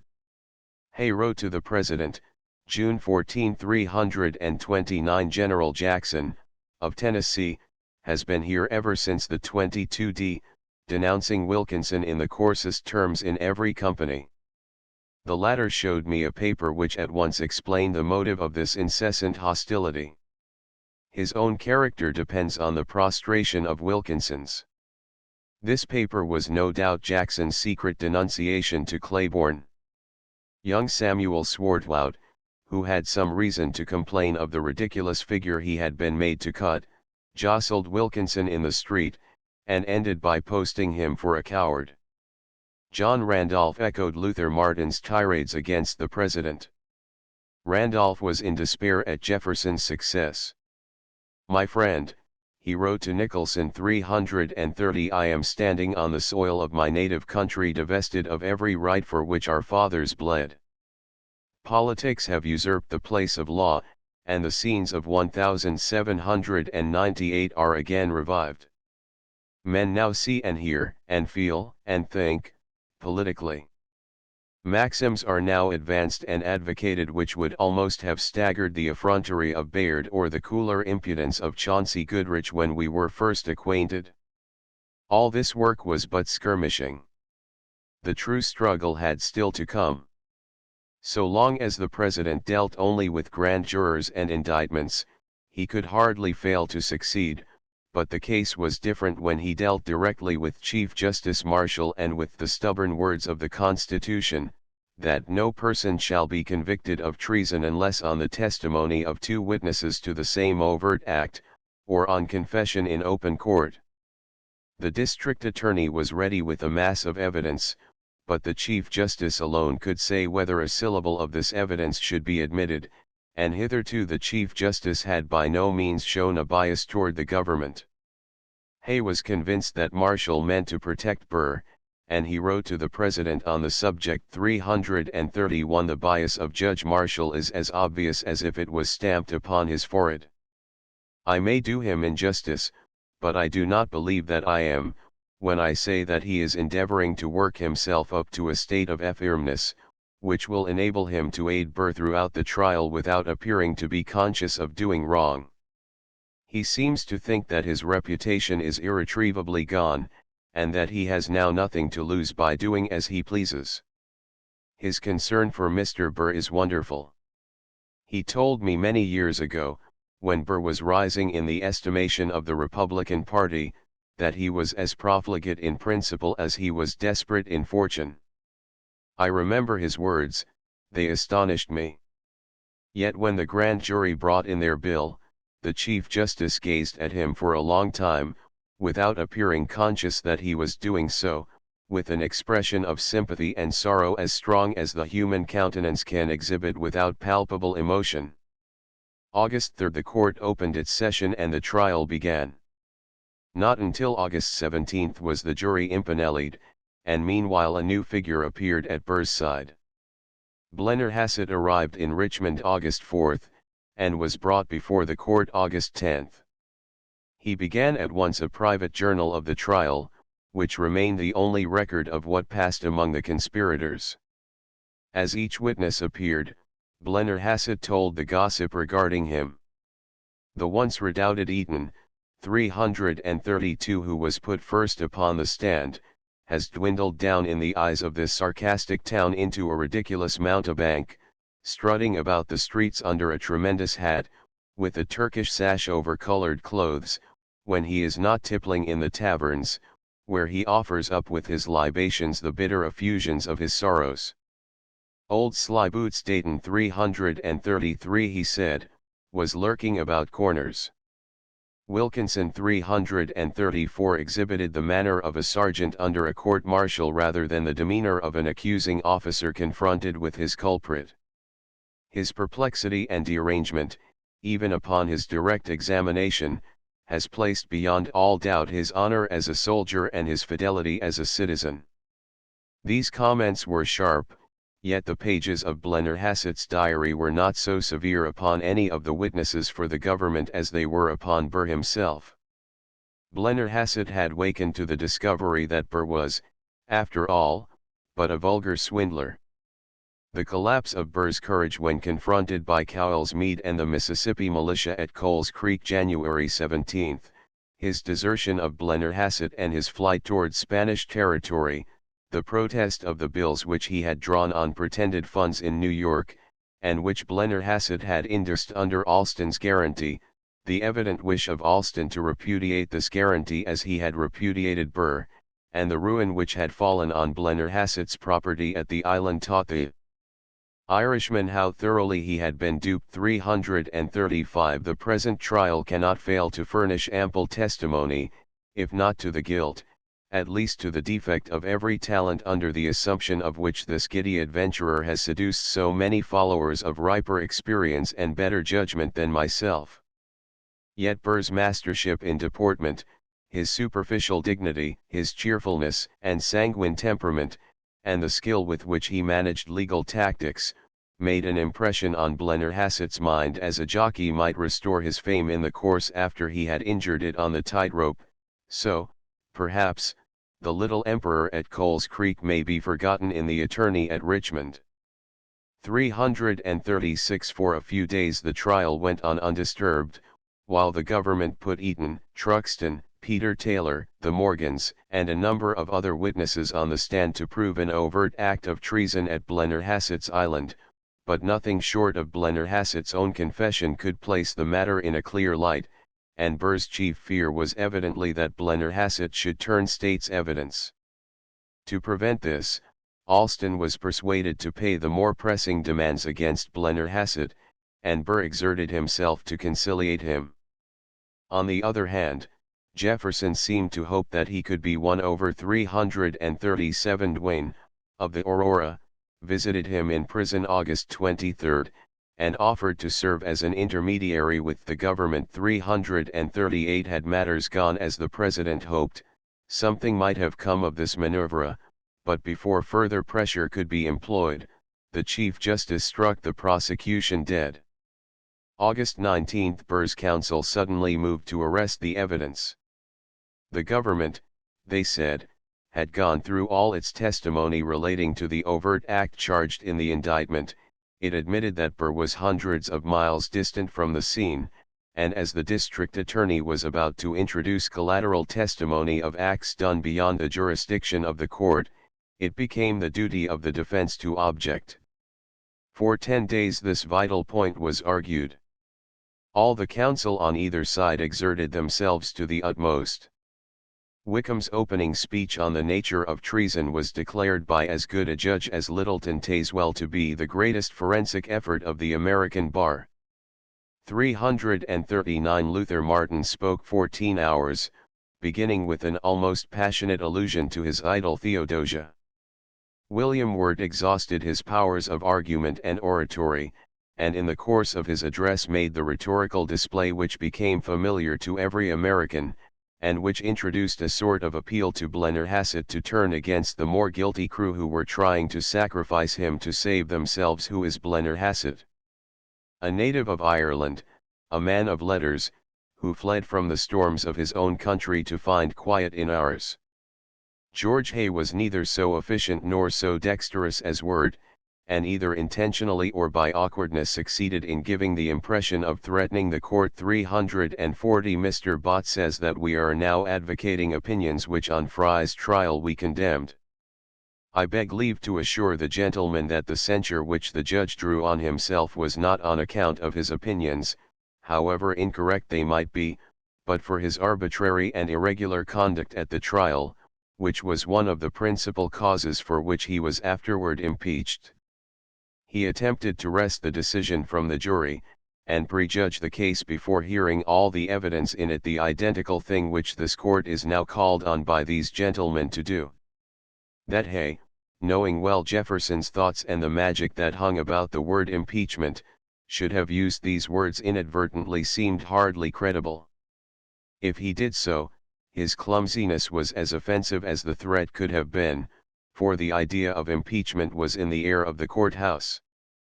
Burr's counsel at once retaliated. 341 It was very kind of the gentleman to remind the court of the danger of a decision of the motion in favor of the prisoner. Hay protested that he had spoken innocently, and the Chief Justice said that the allusion had not been taken as personal, but the unpleasant impression remained.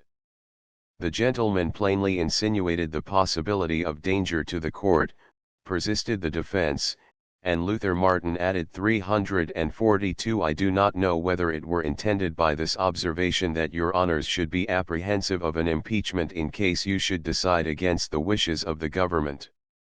I will not presume that it was used with that view, but it is susceptible of being so misunderstood, however innocently or inadvertently it may have been made. August 31 The Chief Justice read his decision. Much the longest of Marshall's judicial opinions, elaborately argued, with many citations, and with less simple adherence to one leading thought than was usual in his logic, this paper seemed, in the imagination of Marshall's enemies, to betray a painful effort to reconcile his dictum in Ballman's case with the exclusion of further evidence in the case of Burr. To laymen, who knew only the uncertainties of law, who thought that the assemblage on Blennerhassett's Island was such an overt act as might, without violent impropriety, be held by a jury to be an act of levying war, and who conceived that Burr, although absent from the spot, was as principal present in a legal sense such as would excuse a jury in finding him guilty, an uneasy doubt could not fail to suggest itself that the Chief Justice, with an equal effort of ingenuity, might have produced equal conviction in a directly opposite result. On the other hand, the intent of the Constitution was clear. The men who framed that instrument remembered the crimes that had been perpetrated under the pretense of justice. For the most part they had been traitors themselves, and having risked their necks under the law they feared despotism and arbitrary power more than they feared treason. No one could doubt that their sympathies, at least in 1788, when the Constitution was framed, would have been on the side of Marshall's decision. If Jefferson, since 1788, had changed his point of view, the Chief Justice was not under obligations to imitate him. If it be said that the advising or procurement of treason is a secret transaction which can scarcely ever be proved in the manner required by this opinion, The answer which will readily suggest itself is that the difficulty of proving a fact will not justify conviction without proof. At the close of his decision the Chief Justice, with simple dignity which still compels respectful admiration, took up the gauntlet which the district attorney had flung at his feet. As though turning from the crowd in the courtroom to look for a moment directly into the eyes of the President, the threatened Chief Justice uttered a few words that were at once answer and defiance. Much has been said in the course of the argument on points on which the court feels no inclination to comment particularly, but which may perhaps not improperly receive some notice. That this court dares not usurp power is most true, that this court dares not shrink from its duty is not less true. No man is desirous of placing himself in a disagreeable situation, no man is desirous of becoming the peculiar subject of calumny, no man, might he let the bitter cup pass from him without self-reproach, would drain it to the bottom, but if he has no choice in the case, if there is no alternative presented to him but a dereliction of duty or the opprobrium of those who are denominated the world, he merits the contempt as well as the indignation of his country. Who can hesitate which to embrace? No testimony relative to the conduct or declarations of the prisoner elsewhere and subsequent to the transactions on Blennerhassett's Island can be admitted, because such testimony, being in its nature merely corroborative, and incompetent to prove the overt act in itself, is irrelevant until there be proof of the overt act by two witnesses. On the following day, September 1, District Attorney Hay abandoned the case, and the jury entered a verdict of not guilty. Hay instantly reported to Monticello the result of his efforts, and added criticisms upon Marshal 343 Word, who has hitherto advocated the integrity of the Chief Justice, now abandons him. This last opinion has opened his eyes, and he speaks in the strongest terms of reprobation. September 4 Jefferson replied in the tone which always accompanied his vexation. 344 years of the first came to hand yesterday. The event has been what was evidently intended from the beginning of the trial, that is to say, not only to clear Burr, but to prevent the evidence from ever going before the world. But this latter case must not take place. It is now, therefore, more than ever indispensable that not a single witness be paid or permitted to depart until his testimony has been committed to writing. These whole proceedings will be laid before Congress, that they may decide whether the defect has been in the evidence of guilt, or in the law, or in the application of the law, and that they may provide the proper remedy for the past and the future. Accordingly, although the trial for treason was at an end, the district attorney pressed the indictment for misdemeanor, and until October 19 the Chief Justice was occupied in hearing testimony intended for use not against Burr, but against himself. Then at last the conspirators were suffered to go their way, subject to legal proceedings in Ohio which the government had no idea of prosecuting, while the President, mortified and angry, prepared to pursue Marshall instead of Burr. The Federalists, who always overrated the strength of party passions, trembled again for the judiciary, but in truth nothing was to be feared. The days of Jefferson's power and glory had passed forever, while those of Marshall had barely begun. Even on the testimony, the President's case was far from being so clear as he had hoped and expected. His chief witness, Wilkinson, could only with difficulty be sustained, and the district attorney, who began by pledging himself before the court to show the falsity of the charges which had been brought against the general, ended by admitting their truth. The declaration which I made in court in his favor some time ago, wrote Hay to the President at the close 345 was precipitate, and though I have not retracted it, everybody sees that I have not attempted the task which I in fact promised to perform. My confidence in him is shaken, if not destroyed.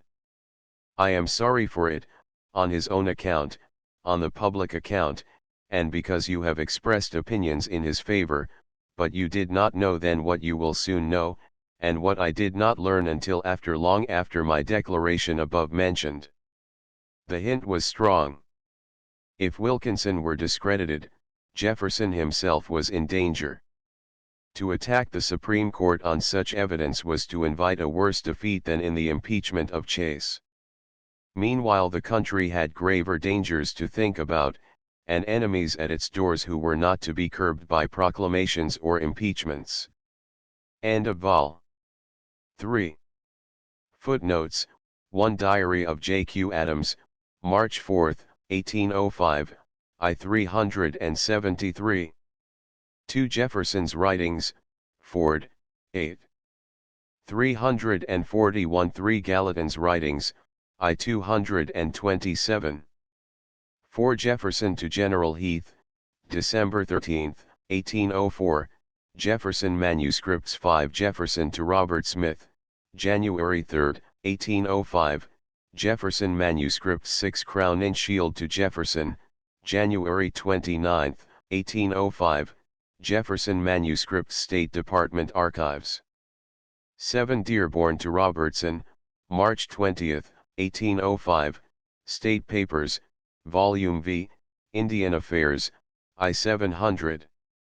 8 Message of January 30, 1808, State Papers, Volume V, Indian Affairs, I 752. 9 Jefferson to Gallatin, May 29, 1805, Gallatin's Writings, 232. 10 Monroe and Pinckney to Ceballos, January 28, 1805, State Papers, 2. 636 11 Ceballos to Monroe and Pinckney, January 31, 1805, State Papers, 2.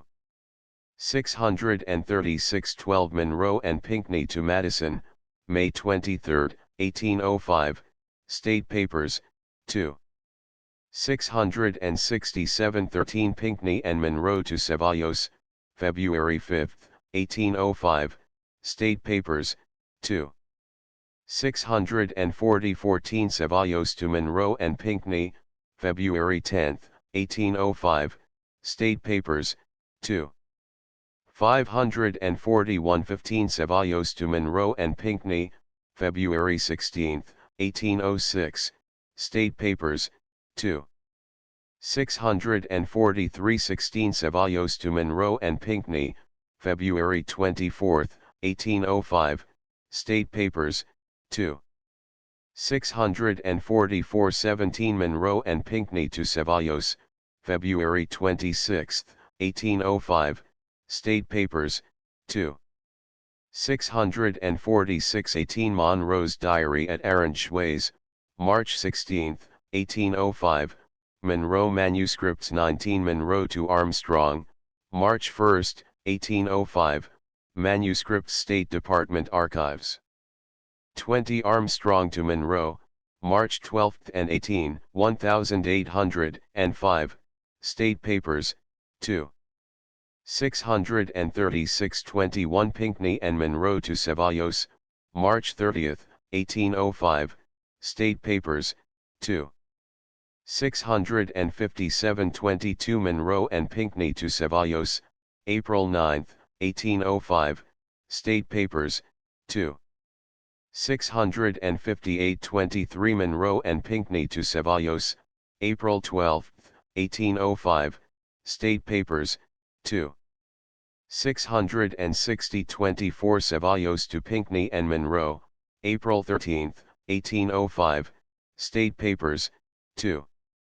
660 25 Monroe and Pinckney to Ceballos, April 20, 1805, State Papers, 2.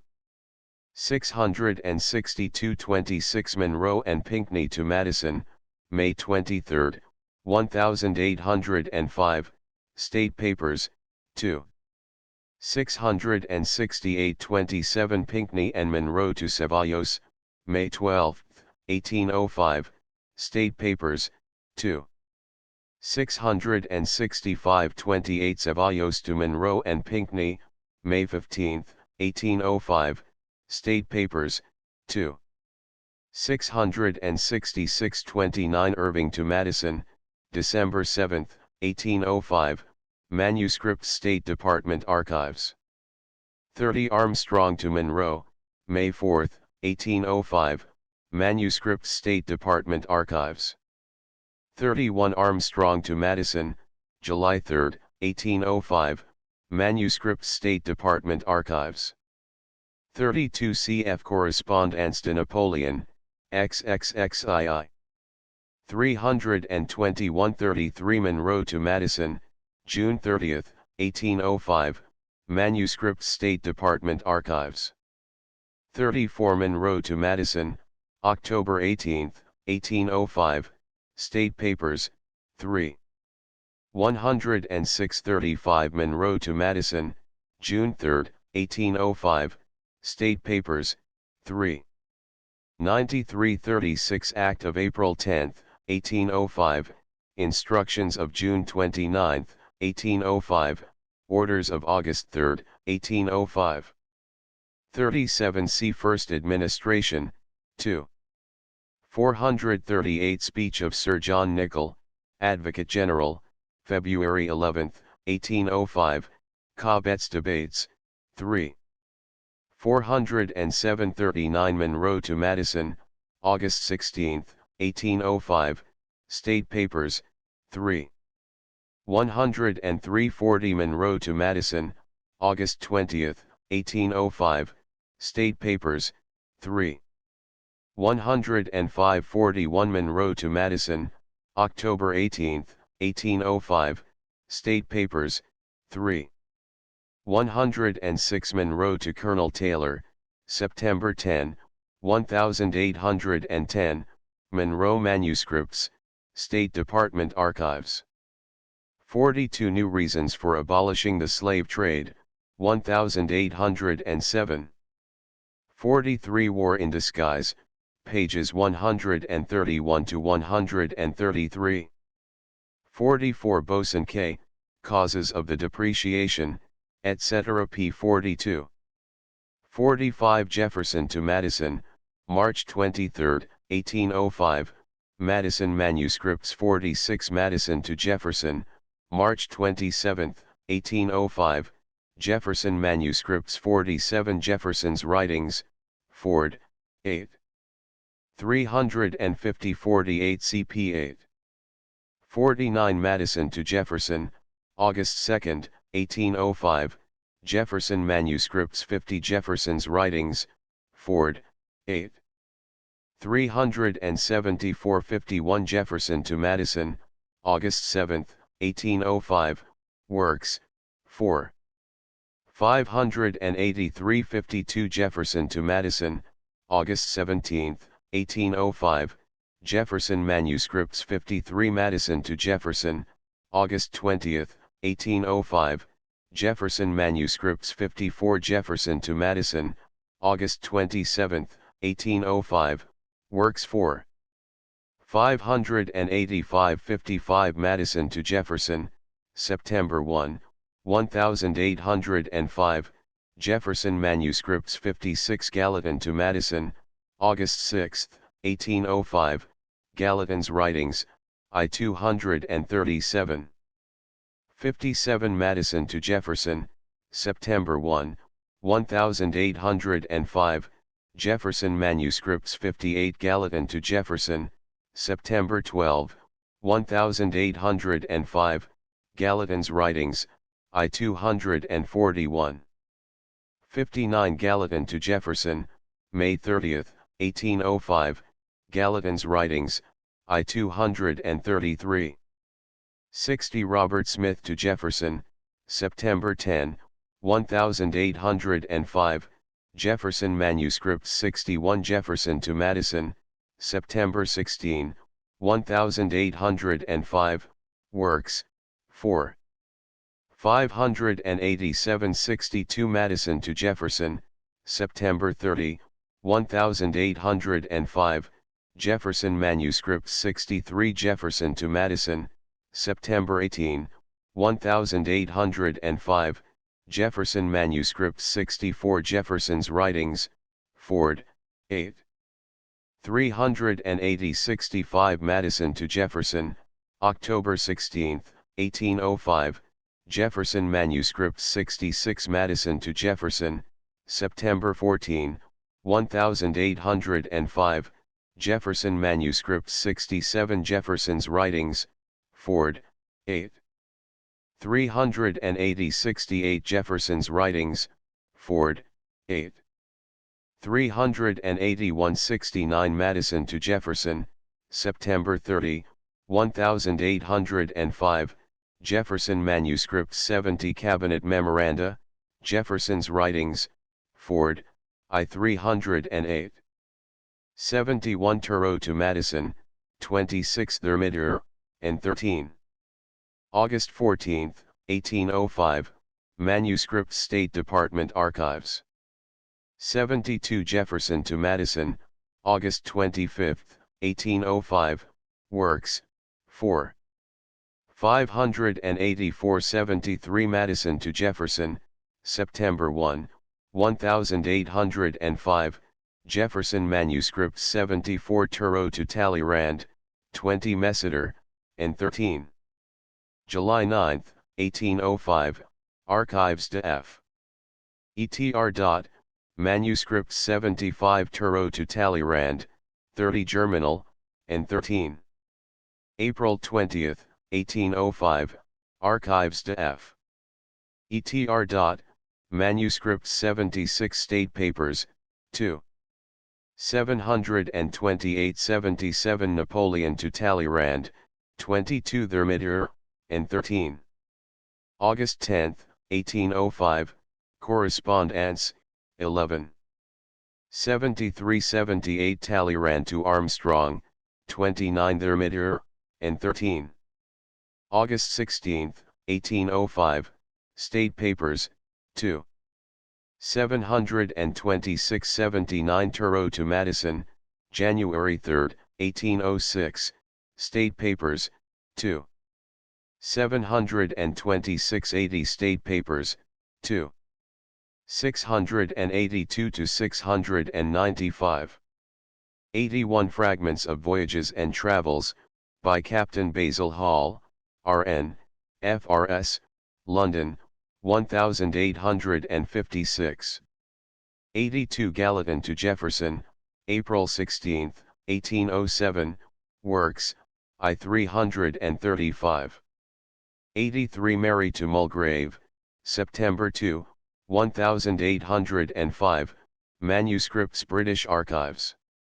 84 Mary to Mulgrave, September 30, 1805, Manuscripts British Archives. 85 Ibid 86 Mary to Mulgrave, November 3, 1805, Manuscripts British Archives. 87 Mary to Mulgrave, November 3, 1805, Manuscripts British Archives. 88 Mary to Mulgrave, November 3, 1805, Manuscripts British Archives. 89 Jefferson to Madison, August 27, 1805, Writings, 4. 585 90 Armstrong to Madison, September 10, 1805, Manuscripts State Department Archives. 91 Cabinet Memoranda, Jefferson's Writings, Ford, I 309. 92 Mary to Mulgrave, December 2, 1805, Manuscripts British Archives. 93 Jefferson to Judge Cooper, February 18, 1806, Jefferson Manuscripts. 94 Gallatin to Jefferson, November 21, 1805, Gallatin's Writings, I 261. 95 Jefferson to Gallatin, November 24, 1805, Gallatin's Writings, I 264. 96 Jefferson to Gallatin, Spanish Resolutions, 1805, Gallatin's Writings, I 277.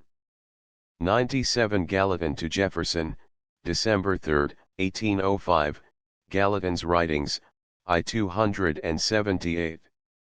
98 Jefferson to Gallatin, December 4, 1805, Gallatin's Writings, I 281. 99 Jefferson to Bidwell, July 5, 1806, Writings, v. 14. 100 Adams's Randolph, p. 161. 101 Turreau to Talleyrand, January 20, 1806, Archives de F. Etr. Manuscripts 102 Diary of J. Q. Adams, March 8, 1806, I 419. 103 Columbian Sentinel, December 21, 1805. 104 Cabinet Memoranda, Jefferson's Writings, Ford, I 308. 105 Diary of J. Q. Adams, November 30, 1805, I 376. 106 Jefferson to Monroe, May 4, 1806, Writings, Ford, 8. 447 107 State Papers, 2. 613 108 First Letter of Decius, in the Richmond Enquirer, August, 1806. 109 Nicholson to Gallatin, December 8, 1805, Gallatin Manuscripts 110 Decius, No. 1, Randolph's Speech of April 5, 1806, Annals of Congress, 1805 to 1806, pages 984 to 985. 111 Decius, No. 1. 112 Madison to Armstrong and Bowdoin, March 13, 1806, State Papers, 3. 539 113 Diary of J. Q. Adams, February 8, 1806, I 405. 114 Diary of J. Q. Adams, January 15, 1806, I 383. 115 Act of February 28, 1806, Annals of Congress, 1805 to 1806, p. 1228. 116 Ames to Pickering, Ames's Works, I 342. C. F. Lodge's Cabot, p. 315. 117 Boston Memorial, Annals of Congress, 1806 to 1809, Appendix, p. 890. 118 Message of January 17, 1806, State Papers, 2.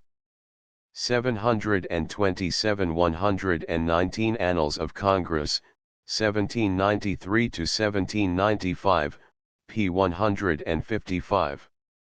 120 Diary of J. Q. Adams, February 13, 1806, I 408. 121 Randolph's Speech of March 5, 1805, Annals of Congress, 1805 to 1806, p. 571. 122 Mary to Mulgrave, February 2, 1806, Manuscripts British Archives. 123 Diary of J. Q. Adams, March 13, 1806, I 420. 124 Adams's Randolph, p. 203. 125 Diary of J. Q. Adams, February 1, 1806, I 395. 126 Jefferson to Monroe, March 10, 1808, Works, v. 253. 127 Annals of Congress, 1805 to 1806, p. 555. 128 Annals of Congress, 1805 to 1806, p. 961. 129 Jefferson to Monroe, March 16, 1806, Jefferson Manuscripts 130 Jefferson to Monroe, March 18, 1806, Jefferson Manuscripts 131 Adams's Randolph, p. 199 to 202. 132 Jefferson's Writings, Ford, 8. 439 133 Samuel Smith to W. C. Nicholas, April 1, 1806, Nicholas Manuscripts 134 C. F. Jefferson to W. C. Nicholas, March 24 and April 13, 1806. Writings, Ford, 8. 434 135 W. C. Nicholas to Jefferson, April 2, 1806, Jefferson Manuscripts 136 Annals of Congress, 1805 to 1806, p. 1107. 137 Annals of Congress, March 26, 1806, p. 851. 138 Diary of J. Q. Adams, February 15, 1806, I 410. 139 Diary of J. Q. Adams, February 20, 1806, I 414. 140 Miranda to Madison, January 22, 1806, Madison Manuscripts 141 Urijo to Ceballos, February 12, 1806, Manuscripts Spanish Archives. 142 Urijo to Turo, February 4, 1806, Manuscripts Spanish Archives. 143 Turo to Urijo, February 7, 1806, Manuscripts Spanish Archives. 144 CP 111. 145 Mary to Lord Mulgrave, March 19, 1806, Manuscripts British Archives. 146 Jefferson's Writings, Ford, 8. 451 147 Mary to C. J. Fox, May 4, 1806, Manuscripts British Archives. 148 Turo to Talleyrand, January 15, 1806, Archives de F. ETR. Manuscripts 149 Turo to Talleyrand, May 10, 1806, Archives de F. ETR. Manuscripts 150 Jefferson to Bidwell, July 5, 1806, Works, v14, Jefferson Manuscripts 151 Pickering to Gouverneur Morris, October 21, 1814, Lodge's Cabot, p. 535. 152 Deposition of Matthew Lyon, Wilkinson's Memoirs, 2. Appendix, Lxi 8. 153 Adair to Wilkinson, January 27, 1806, Wilkinson's Memoirs, 2. Appendix, Lxi I. 154 Wilkinson's Memoirs, 2. 283 155 Daniel Clark to Wilkinson, September 7, 1805, Wilkinson's Memoirs, 2. Appendix, XXXIII. 156 Wilkinson to Clark, October 12, 1807, Clark's Proofs, p. 154. 157 Wilkinson's Memoirs, 2. Appendix, Lxi. 158 Mary to Mulgrave, August 4, 1805, Manuscripts British Archives. 159 Turo to Talleyrand, February 13, 1806, Archives de F. ETR.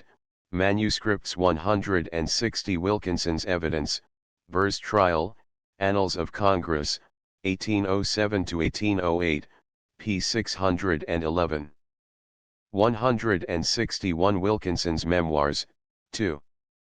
303 162 Mary to Lord Mulgrave, November 25, 1805, Manuscripts British Archives. 163 Irigoyen to Ceballos, December 5, 1805, Manuscripts Spanish Archives. 164 Irigoyen to Ceballos, January 1, 1806, Manuscripts Spanish Archives. 165 Deposition of General Eaton, Life of William Eaton, p. 396. 166 Burr to Wilkinson, December 12, 1806, Wilkinson's Memoirs, 2. Appendix, LSXIV. 167 Evidence of Major Burr's Trial, Annals of Congress, 1807 to 1808, p. 597. 168 Evidence of William Eaton, Burr's Trial, Annals of Congress, 1807 to 1808, pages 511, 512. 169 Deposition of January 26, 1807, Life of Eaton, p. 401. 170 Wilkinson's Memoirs, 2. Appendix, LSXIV. 171 Irigoyen to Ceballos, May 14, 1806, Manuscripts Spanish Archives. 172 Irigoyen to Ceballos, June 9, 1806, Manuscripts Spanish Archives. 173 Ceballos to Casa Irigoyen, March 28, 1806, Manuscripts Spanish Archives. 174 Ceballos to Casa Irigoyen, July 12, 1806, Manuscripts Spanish Archives. 175 Mary to C.J. Fox, June 1, 1806, Manuscripts British Archives. 176 Blennerhassett Papers, p. 351. 177 Blennerhassett Papers, p. 333, Blennerhassett to Alston, March 2, 1811. 178 Blennerhassett Papers, pages 397, 535. 179 Irigoyen to Ceballos, November 10, 1806, Manuscripts Spanish Archives. 180 Irigoyen to Ceballos, December 16, 1806, Manuscripts Spanish Archives. 181 Mary to C.J. Fox, November 2, 1806, Manuscripts British Archives. 182 Gay Heiress Louisiana, Spanish Domination, pages 192 to 199. 183 See History of First Administration, p. 240. 184 Marshall's History of Kentucky, 2. 376 to 384. 185 Davies to Jefferson, January 10, 1806, View of the President's Conduct, by J. H. Davies, 1807. Clark's Proofs, pages 177 to 179. 186 Davies to Jefferson, February 10, 1806, View, etc. C. F. Marshall's History of Kentucky, 2. 401 187 CP 278. 188 Jefferson to Davies, February 15, 1806, View, etc. Clark's Proofs, p. 179. 189 Burr to John Smith, October 26, 1806, Senate Report, p. 33. 190 Marshall's History of Kentucky, 2. 396 191 Cabinet Memoranda, Writings, Ford, I. 318. 192 National Intelligencer, January 12, 1807. 193 Dearborn to Wilkinson, November 27, 1806, Report of Committee, February 26, 1811, 3 Session 11 CONGP 408. 194 C Cabinet Memoranda of October 22, p. 278. 195 Proclamation of November 27, 1806, Wilkinson's Memoirs, 2. Appendix, Scaii. 196 Jackson to Claiborne, November 12, 1806, Burr's Trial. Annals of Congress, 1807 to 1808, p. 571. 197 Letters of General Adair and General Jackson, 1817. 198 Pardons Burr, 2. 87 199 Pardons Jackson, I 322. 200 Bissell to Andrew Jackson, January 5, 1807, Annals of Congress, 1806 to 1807, p. 1017. 201 Jefferson to Wilkinson, January 3, 1807, Burr's Trial. Annals of Congress, 1807 to 1808, p. 580. 202 Report of the Select Committee to the Kentucky Legislature, December 2, 1806, National Intelligencer, January 7, 1807. 203 Wilkinson's Evidence, Burr's Trial, Annals of Congress, 1807 to 1808, p. 515. 204 Wilkinson to Daniel Clark, October 5, 1807, Clark's Proofs, p. 154. 205 Lawsuit to Decrees, 18 Germinal, N12. April 8, 1804, Archives de la Marine, Manuscripts Gayres Louisiana, 3. 10-206 Gayer, Spanish Domination, p. 627. 207 Lawsuit to Decrees, 18 Germinal, N12. April 8, 1804, Archives de la Marine, Manuscripts 208 Gayres Louisiana, 3. 35 209 Gayres Louisiana, 3. 161 210 Report of the Committee to Inquire into the Conduct of General Wilkinson, February 26, 1811, 3 Session 11 CONGP 320.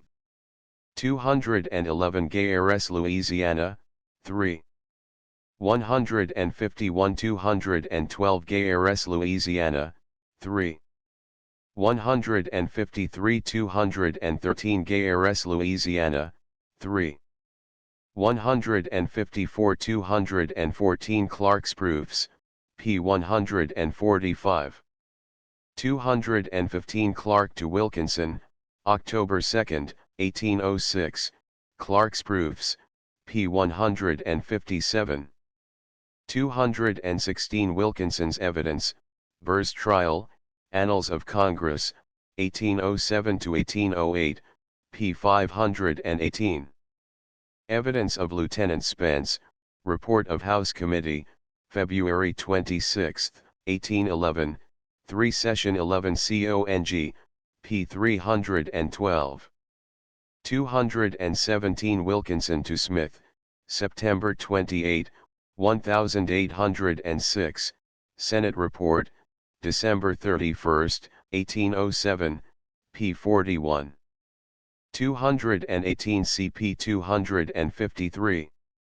219 Wilkinson to Jefferson, October 20 and 21, 1806, Wilkinson's Memoirs, 2. Appendix, XCV. 220 Wilkinson to Freeman, October 23, 1806, Wilkinson's Memoirs, 2. Appendix, CI. 221 Wilkinson's evidence, Burr's trial, Annals of Congress, 1807 to 1808, p. 541. 222 Wilkinson to Cushing, November 7, 1806, Memoirs, 2. Appendix, Saw. 223 Ibid 224 Ibid 225 Wilkinson to Jefferson, November 12, 1806, Memoirs, 2. Appendix, C 226 Wilkinson to Claiborne, November 12, 1806, Memoirs, 2. 328 227 Jackson to Claiborne, November 12, 1806, Burr's trial. Annals of Congress, 1807 to 1808, p. 571. 228 Gairs, Louisiana, 3. 163 229 President's Message of Jan 22, 1807. Annals of Congress, 1806 to 1807, p. 43. 230 Wilkinson to Daniel Clark, December 10, 1806, Clark's Proofs, p. 150. 231 Clark's Proofs, p. 151. 232 Wilkinson to Daniel Clark, March 20, 1807, Clark's Proofs, p. 151. 233 Wilkinson to Daniel Clark, October 5, 1807, Clark's Proofs, p. 154. 234 Deposition of John Shaw, Burr's trial, Annals of Congress, 1807 to 1808, p. 573. 235 Evidence of Lieutenant Jacob Jackson, Burr's trial, Annals of Congress, 1807 to 1808, p. 683. 236 Blennerhassett Papers, p. 426. 237 Blennerhassett Papers, p. 206. 238 Robert Smith to Jefferson, December 22, 1806, Jefferson Manuscripts 239 Jefferson's Writings, Ford, 8. 504 240 Randolph to Monroe, January 2, 1807, Monroe Manuscripts 241 Samuel Smith to W. C. Nicholas, January 9, 1807, Nicholas Manuscripts 242 Wilkinson to Jefferson, December 14, 1806, Annals of Congress, 1806 to 1807, p. 1009. 243 Diary of J. Q. Adams, January 23, 1807, I 445.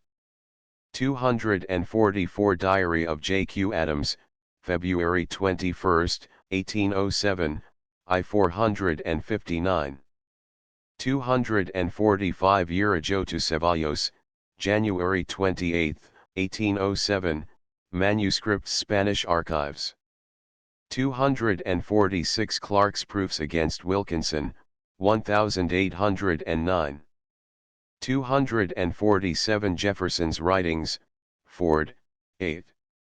502 248 Adams's Randolph, p. 206. 249 Adams's Randolph, p. 208. 250 Annals of Congress, 1806 to 1807, p. 389. 251 Annals of Congress, 1806 to 1807, p. 598. 252 Annals of Congress, 1806 to 1807, p. 610. 253 Annals of Congress, 1806 to 1807, p. 398. 254 Annals of Congress, 1806 to 1807, p. 400. 255 Annals of Congress, 1806 to 1807, p. 168. 256 Annals of Congress, 1806 to 1807, p. 183. 257 Annals of Congress, 1806 to 1807, p. 238. 258 Annals of Congress, 1806 to 1807, p. 267. 259 Annals of Congress, 1806 to 1807, p. 477. 260 Annals of Congress, 1806 to 1807, p. 626. 261 Annals of Congress, 1806 to 1807, p. 635. 262 Annals of Congress, 1806 to 1807, p. 635. 263 Diary of J. Q. Adams, I. 464. 264 Thiers, Consulat et Empire, 6. 3265 Armstrong to Madison, February 17, 1806, Manuscripts State Department Archives. 266 Armstrong to Madison, March 9, 1806, Manuscripts State Department Archives. 267 Madison to Armstrong and Bowdoin, March 13, 1806, Manuscripts State Department Archives. 268 Armstrong to Madison, Private, May 4, 1806, Manuscripts State Department Archives. 269 Bowdoin to Jefferson, May 20, 1806, Jefferson Manuscripts. 270 Bowdoin to Jefferson, October 20, 1806, Jefferson Manuscripts. 271 Armstrong to Madison, October 10, 1806, Manuscripts State Department Archives. 272 Talleyrand to Vangeuil, May 21, 1806, Archives, de F. Etr. Manuscripts. 273 Vangeuil to Talleyrand, June 19, 1806, Archives, de F. Etr. Manuscripts. 274 Vangeuil to Talleyrand, June 23, 1806, Archives, de F. Etr. Manuscripts. 275 Armstrong to Madison, October 10, 1806, Manuscripts State Department Archives. 276 Talleyrand to Vangeuil, July 3, 1806, Archives, de F. Etr. Manuscripts. 277 Talleyrand to Vangeuil, July 12, 1806, Archives, de F. Etr. Manuscripts. 278 Talleyrand to Turreau, July 31, 1806, Archives, de F. Etr. Manuscripts. 279 Armstrong to Madison, December 24, 1806, State Papers 2. 805 280 Monroe to Madison, February 12, 1806, Manuscripts State Department Archives. 281 Monroe to Madison, April 3, 1806, State Papers, 3. 115 282 Monroe to Madison, April 18, 1806, State Papers, 3. 116 283 Monroe to Madison, May 17, 1806, State Papers, 3. 124 284 Madison to Monroe and Pinckney, May 17, 1806, State Papers, 3. 119 285 Jefferson to Monroe, May 4, 1806, Works, v. 12. 286 Memoirs of Lord Holland, 2. 98 to 103. 287 Oil Without Vinegar, Medford, London, 1807. 288 Monroe and Pinckney to Madison, January 3, 1807, State Papers, 3. 145 289 American State Papers, 3. 151 290 Monroe to Colonel Taylor, 10 September, 1810, Monroe Manuscripts, State Department Archives. 291 Order in Council, of January 7, 1807, American State Papers, 3. 267 292 Cobbetts Debates, 8. 632 293 Cobbetts Debates, 8. 635 294 Howick to Erskine, January 8, 1807, Cobbetts Debates, X 558. Erskine to Madison, March 12, 1807, American State Papers, 3. 158 295 Edinburgh Review, XXII. 485 296 T. P. Courtney's Additional Observations on the American Treaty, London, 1808, p. 89. 297 Madison to Monroe and Pinckney, February 3, 1807, State Papers, 3. 153 298 Turreau to Talleyrand, December 12, 1806, Archives de F. Etr. Manuscripts 299 Turreau to Talleyrand, January 12, 1807, Archives de F. Etr. Manuscripts 300 Turreau to Talleyrand, February 23, 1807, Archives de F. Etr. Manuscripts 301 Turreau to Talleyrand, April 1, 1807, Archives de F. Etr. Manuscripts 302 Turreau to Talleyrand, May 15, 1807, Archives de F. Etr. Manuscripts 303 Erskine to Howick, March 6, 1807, Manuscripts British Archives.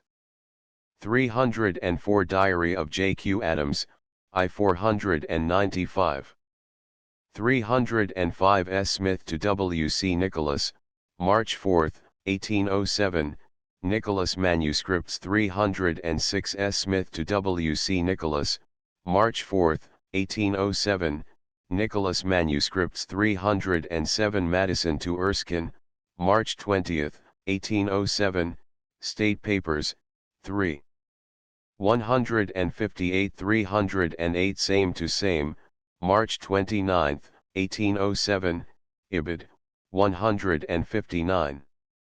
309 Jefferson to Monroe, March 21, 1807, Works, v. 52. 310 Jefferson to Bowdoin, April 2, 1807, Works, v. 63.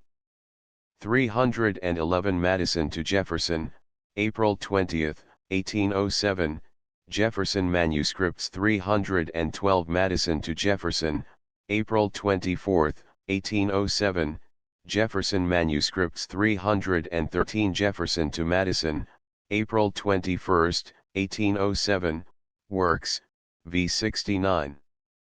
314 Jefferson to Madison, April 21, 1807, Works, v. 74. 315 Jefferson to W. B. Giles, April 20, 1807, Works, v. 65. 316 Jefferson to Hay, June 20, 1807, Works, v. 102. 317 U.S. vs. Kendall, Cranches Circuit Court Reports, v. 385. 318 Jefferson to William Short, June 12, 1807, Works, v. 93. Cf. Jefferson Manuscripts 319 Jefferson to Hay, June 19, 1807, Works, v. 98. 320 Jefferson to Rodney, June 19, 1807, Jefferson Manuscripts 321 Major Brooks Testimony, Burr's Trial, Annals of Congress, 1807 to 1808, pages 598 to 600. 322 Jefferson to Wilkinson, June 21, 1807, Works, v. 109. 323 Wilkinson's Memoirs, 2. 6. 324 Randolph to Nicholson, June 28, 1807, Nicholson Manuscripts 325 Randolph to Nicholson, June 25, 1807, Nicholson Manuscripts 326 Annals of Congress, January 11, 1808, Session of 1807 to 1808, p. 1397. 327 Report of the Committee appointed to inquire into the conduct of General Wilkinson, February 26, 1811, pages 281, 298. Cf. National Intelligencer, August 3, 1807. 328 Parton's Life of Burr, 2. 107 329 Hay to Jefferson, June 14, 1807, Jefferson Manuscripts 330 Randolph to Nicholson, June 25, 1807, Adams's Randolph, p. 221. 331 Hay to Jefferson, August 11, 18